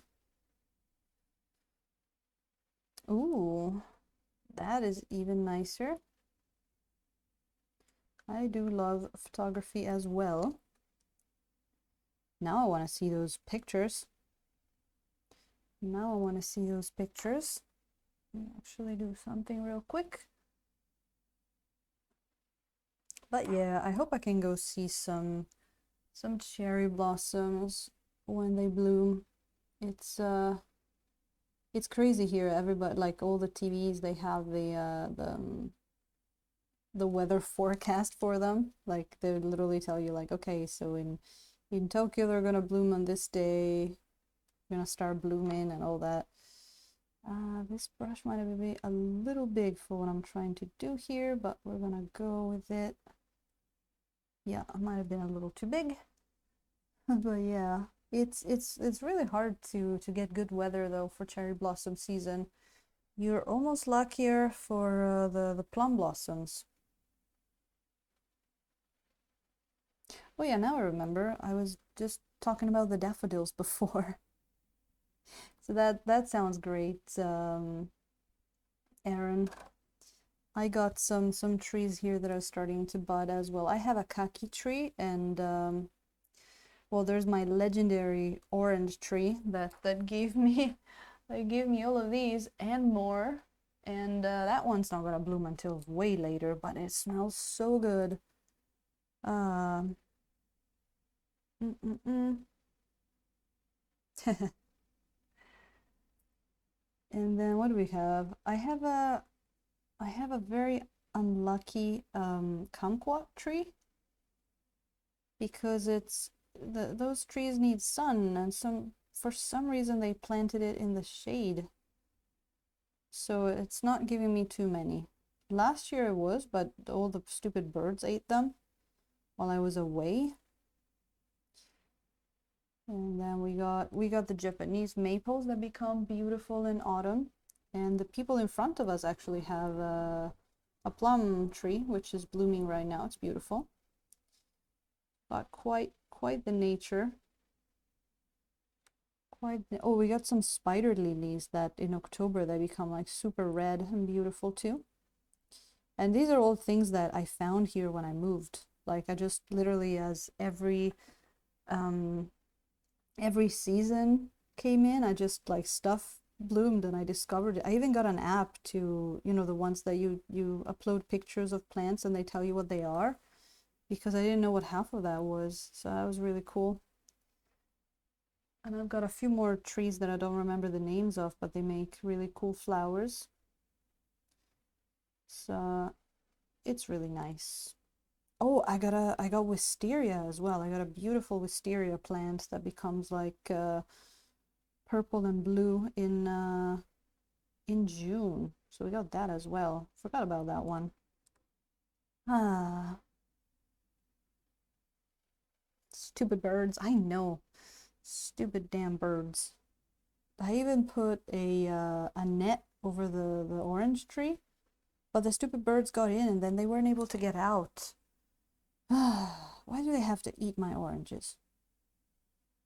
I even gave them water because I thought maybe they're thirsty, it's winter, but they would ignore the water that I very generously put there for them and just go for the oranges. So I'm like, no, you're just dicks then. So you're not getting any oranges. Ah. Oh, that app, the one I have, it's called Picture This, but you gotta pay, but it's one of the best ones that I found. But if you just Google, like, you know, plant recognition apps, you're gonna find a few free ones as well. The Picture This one is just great though. It's awesome. Yeah, wisteria is really pretty, isn't it? Ooh, Raven Cat. You can start streaming and then we're gonna be the Japan Club. Well, if not, you can just hang in here and it'll be one more for the Japan Club. One more for the Japan Club. Well, we got when Avocado Kid comes in, then there's even more Japan Club going on because well, he's another former expat, but once you're expat once, you'll stuff you'll never forget. It's like it's almost like PTSD. It's not that it was like a trauma, but it is just something that changes you living in Japan. Ah, there you go. Just putting some of that stuff back in there. Now we have to get back with some white. Some white. So we're becoming the the plant stream as well sometimes. So it's a bit of everything. We don't, you know, music, plants, minis. There's a bit of everything. Japan, lots of Japan. I love talking about Japan. Mm -mm -mm. Oh, Pixel Props, welcome in. I didn't see you there. How are you doing? I was thinking about you today. I had 2 coffees and I actually had to eat something or like before the stream or my hands would be a little bit too shaky there. Ah, they're just trying to do their jobs. I need the oranges and poop the seeds out somewhere along a fence or something. My oranges don't have seeds. They don't have seeds. No. Like, I cared for that tree. Those oranges are mine. They can eat other stuff. I tried trading. I tried giving them water. They didn't want it. They want one of my oranges. So the thing is, like, if they, I was like, it's okay. We got so many oranges. I can share them with them. But instead of eating a whole orange, they'll just go for a piece of one and they'll just go somewhere else. And then they keep pecking all of them. Just like, finish one. Oh, man. Wisteria. Oh, did I that was not the flower I wanted to say. You are right, Aaron. Wisteria is a very bad climbing weed. I meant hydrangeas. That is what I have, not wisteria. I'm sorry. Wisteria is pretty, but it is pretty invasive. I meant that I have hydrangeas, not wisteria. I always get those two confused. Sammy Poo, hello and good morning. How are you doing? Ravnica, yes, I am close to Tokyo. Not quite in Tokyo, but nearby. Da, da, da. I'm glad you're good, Pixel Props. They can't tell until they've gotten to the inside of the orange. Yeah, well, they got inside of one orange. They have to try all of them. Stop making excuses for those burbs. They don't deserve. They don't deserve all those oranges. They're mine. Wisteria is no weed. Nosferatu wisteria can be like, they even tell you to be careful to plant it like next to your house and stuff because the roots can be quite damaging. Sampling the oranges.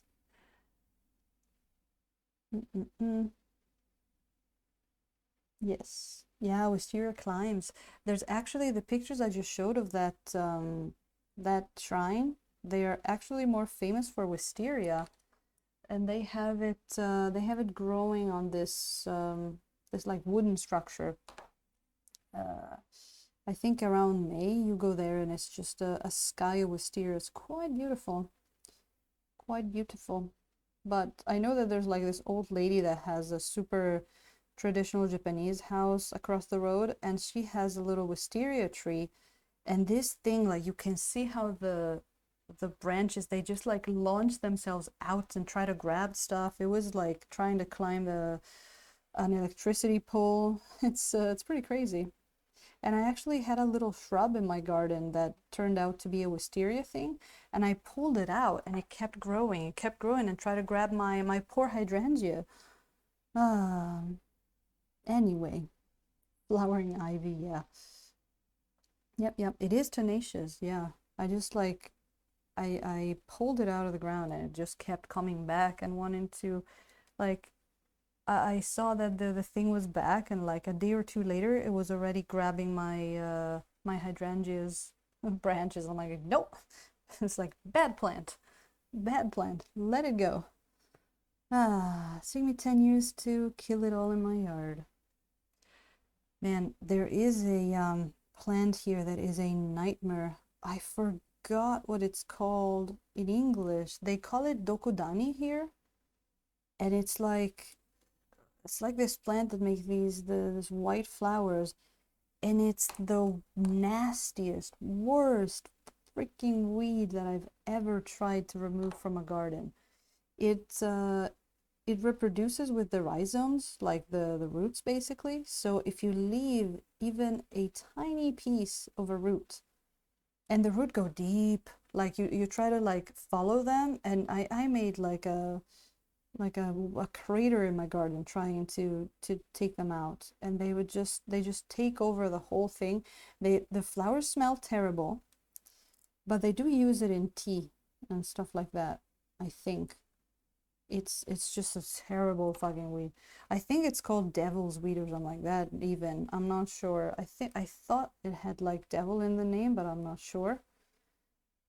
Oh boy, that thing it's almost time for it to come back out again, but holy crap.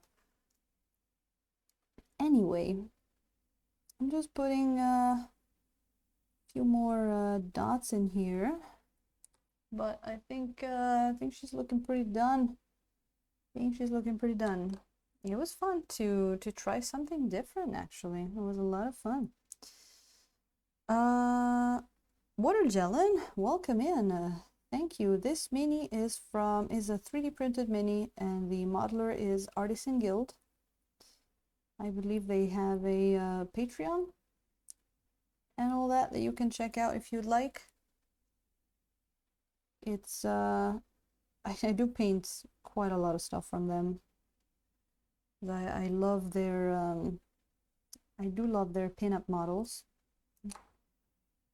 Yeah, exactly. So you'll know things like her, like this one.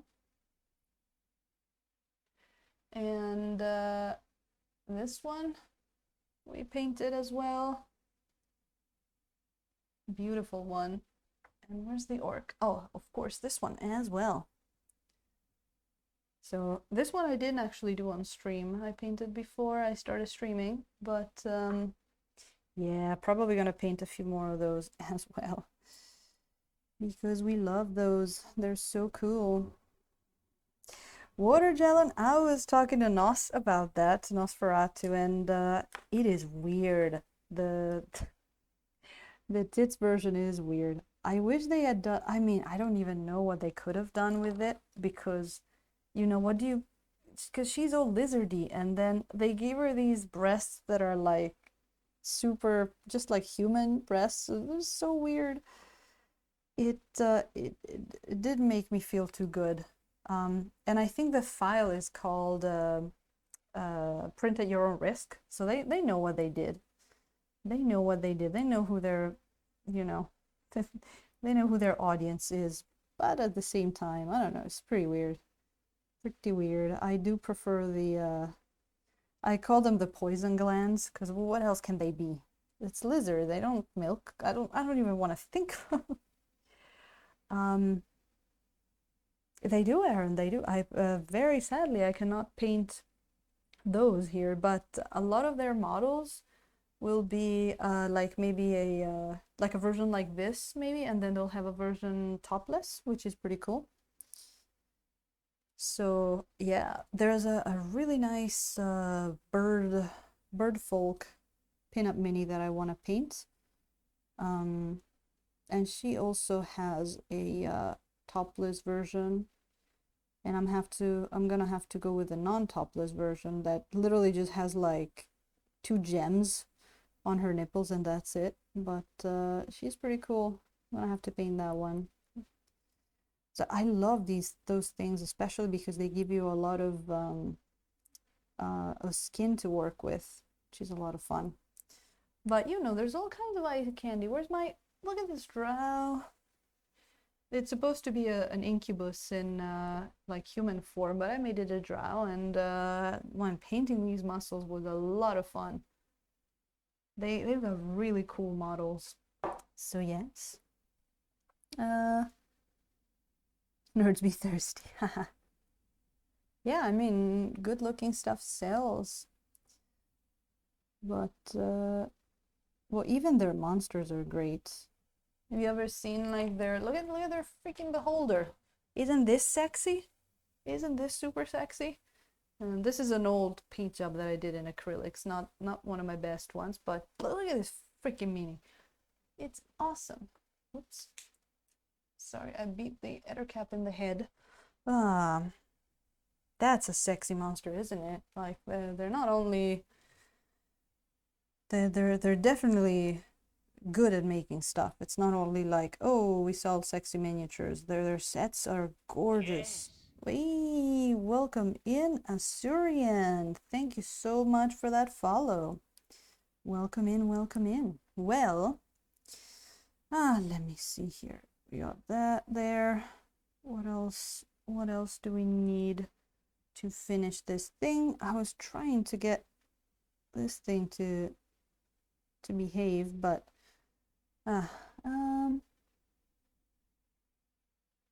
corpus belly. I'm not sure what that is actually, Nos. Never thought about beholder being sexy before. I mean, that is, it's also my favorite monster of all time. I love it.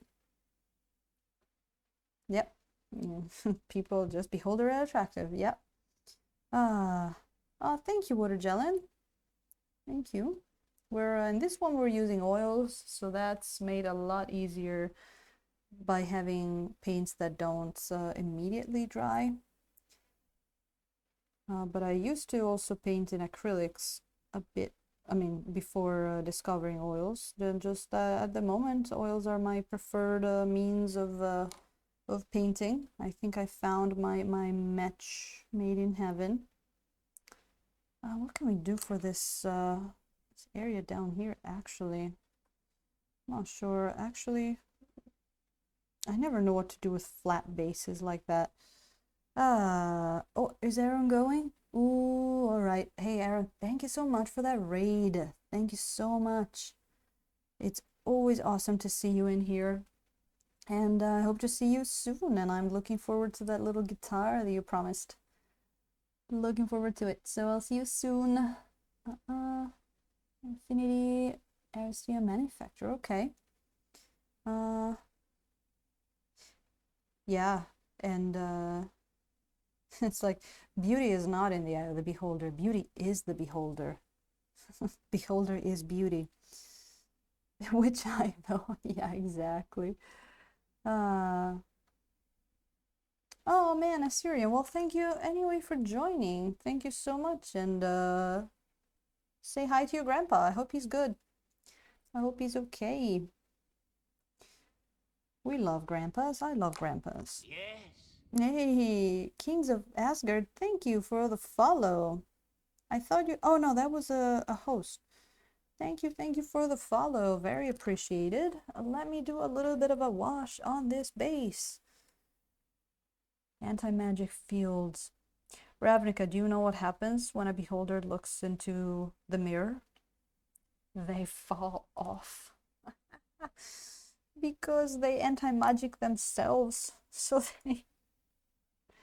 they can't, like, float anymore. Isn't that awesome? Don't you love beholders? I love beholders. All right. Yeah, look at that. Look at that wash. Beautiful. Just flowing around like there's no tomorrow. Seriously, reminds myself of a mate's character in a Monster D&D. Made himself a beholder barbarian. Haha. That's awesome. Oh, I think somewhere, who was it? Was it?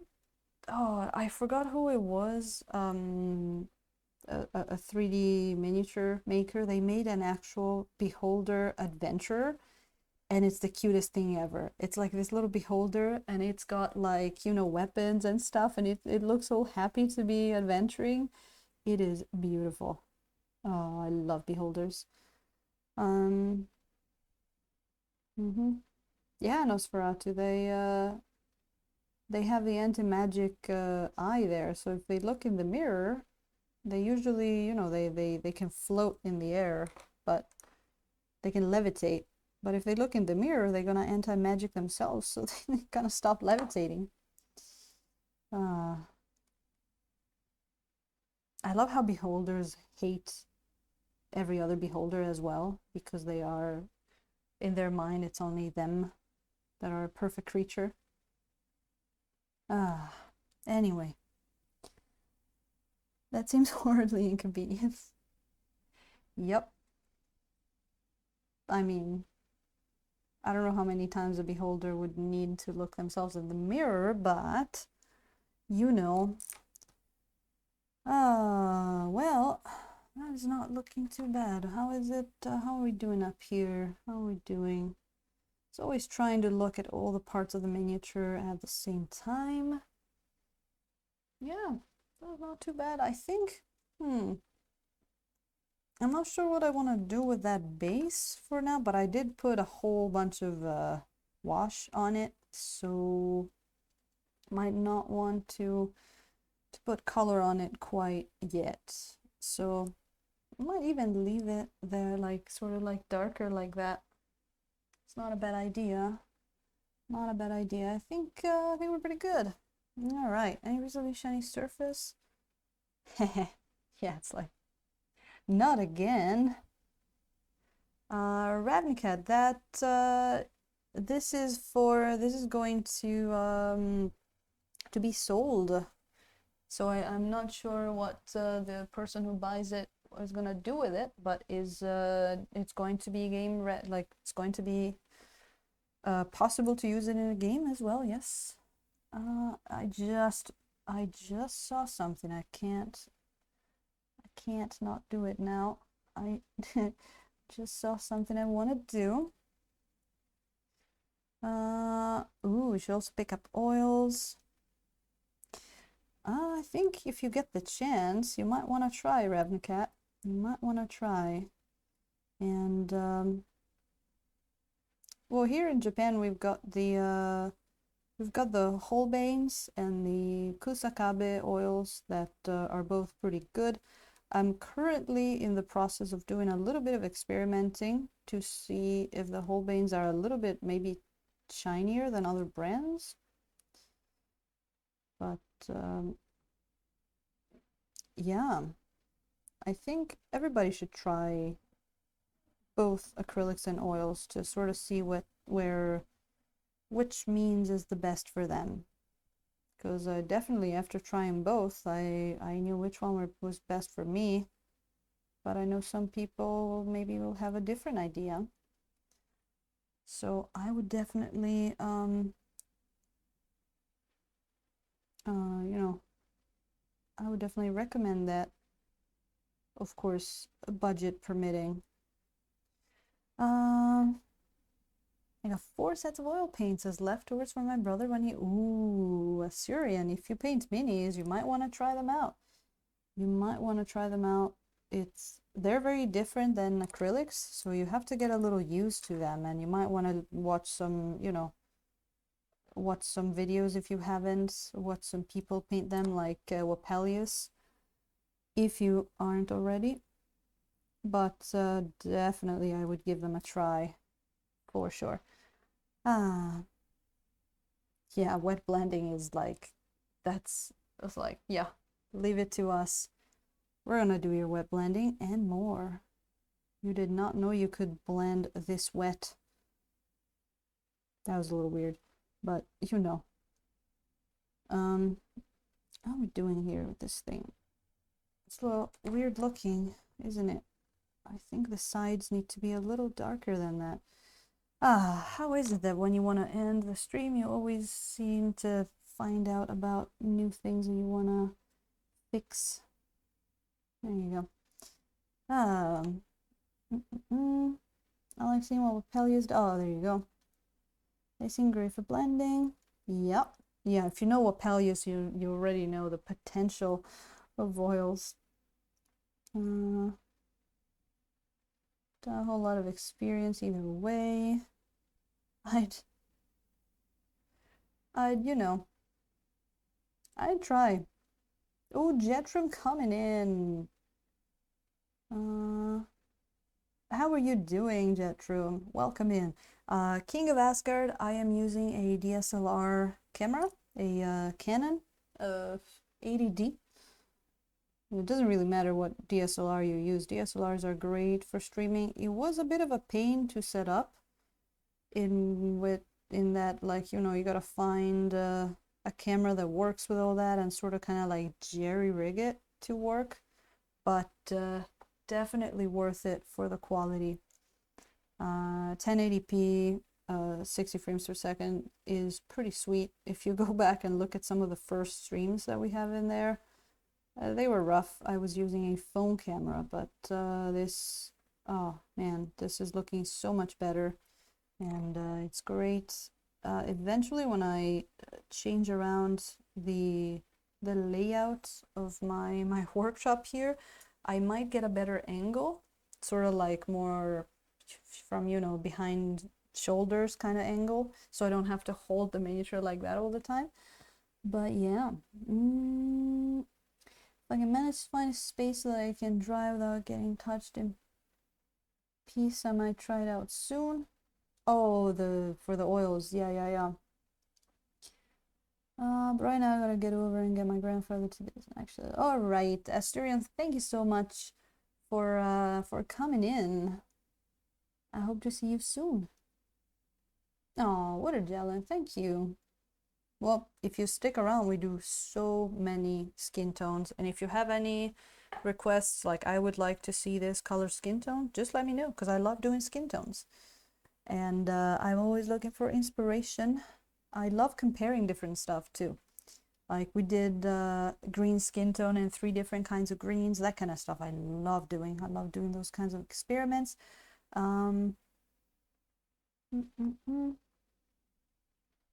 Extreme moderation. Oh, just one more thing. Oh, wait, one more. Yeah, Nosferatu. I've been going on for like 20 minutes just doing one more thing. You know what? I have a way to fix it. I'm just gonna grab my tiny stein and put the mini down. How is that? Thank you, Jetrum. Asger, you have the C920.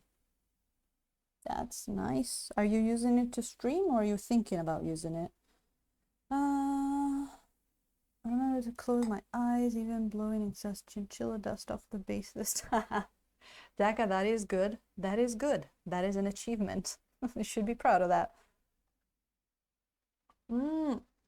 Logitech, yes. Yes. I heard, I hear a lot about Logitech, actually.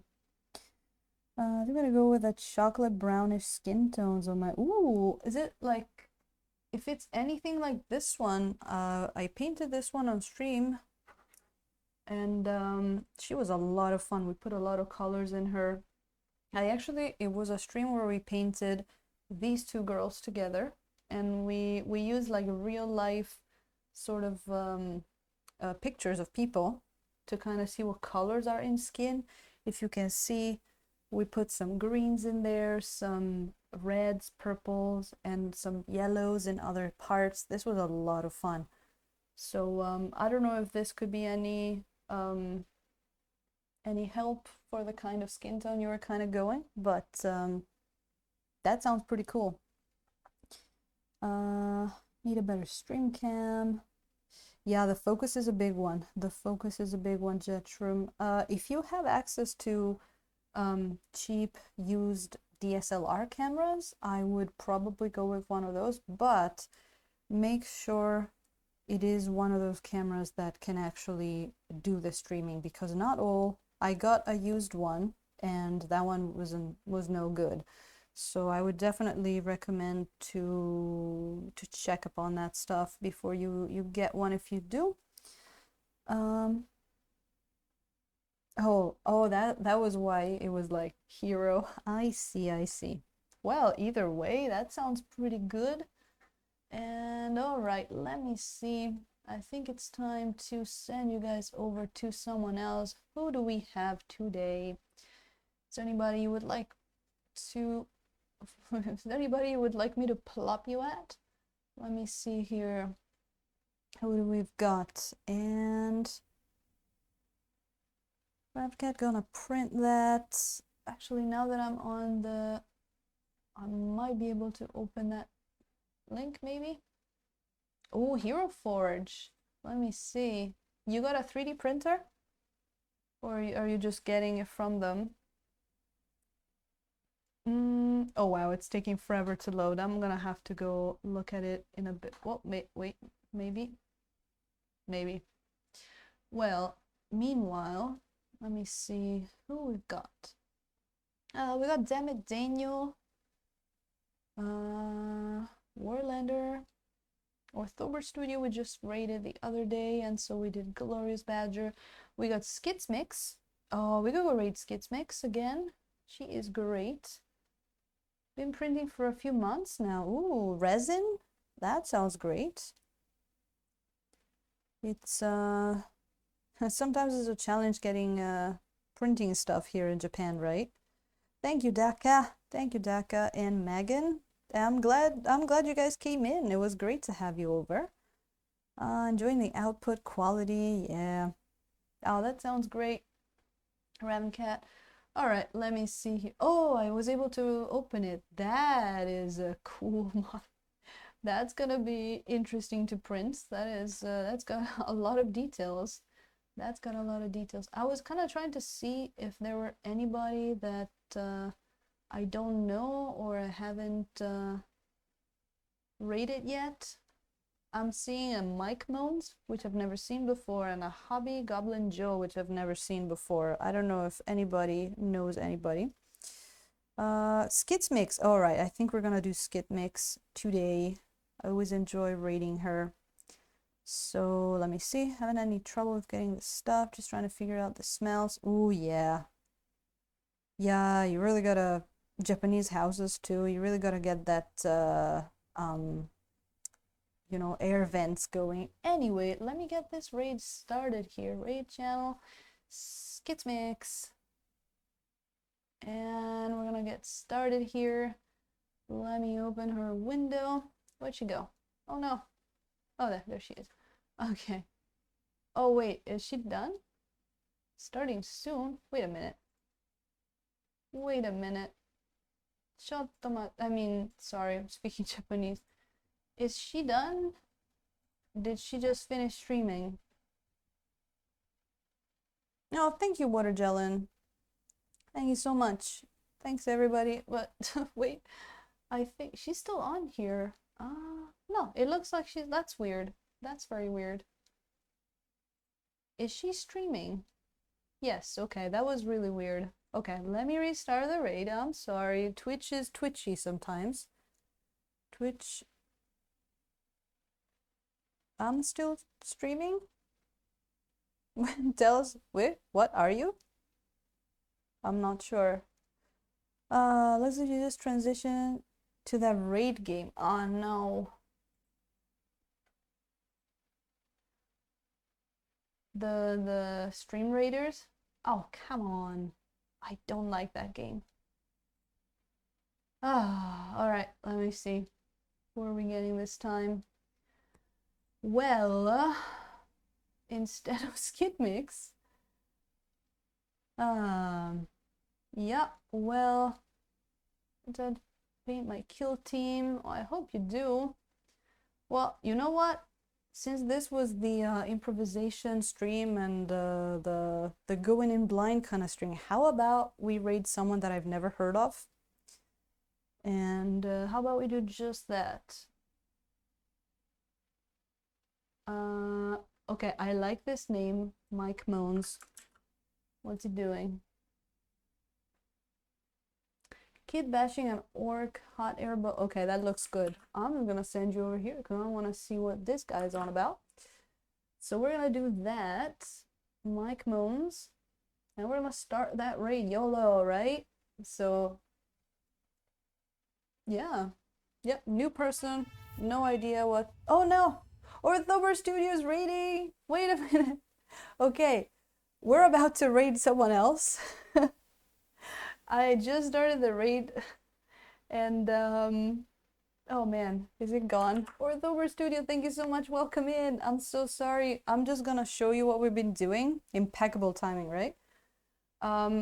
We've been doing this girl here, finishing her. How are you doing, Orthober Studio?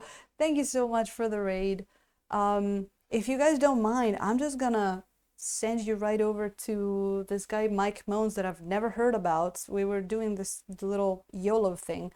That's thank you so much, Orthober Studio, for the raid. That's really funny. We're just gonna do double raid. Are you guys ready? Are you guys ready? Welcome in, everybody. I'm so sorry that I'm finished, but thank you so much. I will see you on the other side, Orthober Studio. Maybe next time we'll have a bit of a better timing there, but let's stack this raid. Let's get over there. Let's go discover this new person. Tiny Stein, to all of you guys, thank you so much for sticking in, and thank you so much for coming in to the new people. Hopefully you catch me next time, and I'll see you on the other side. Bye bye.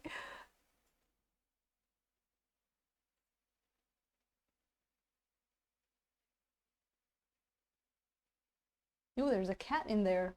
That's nice.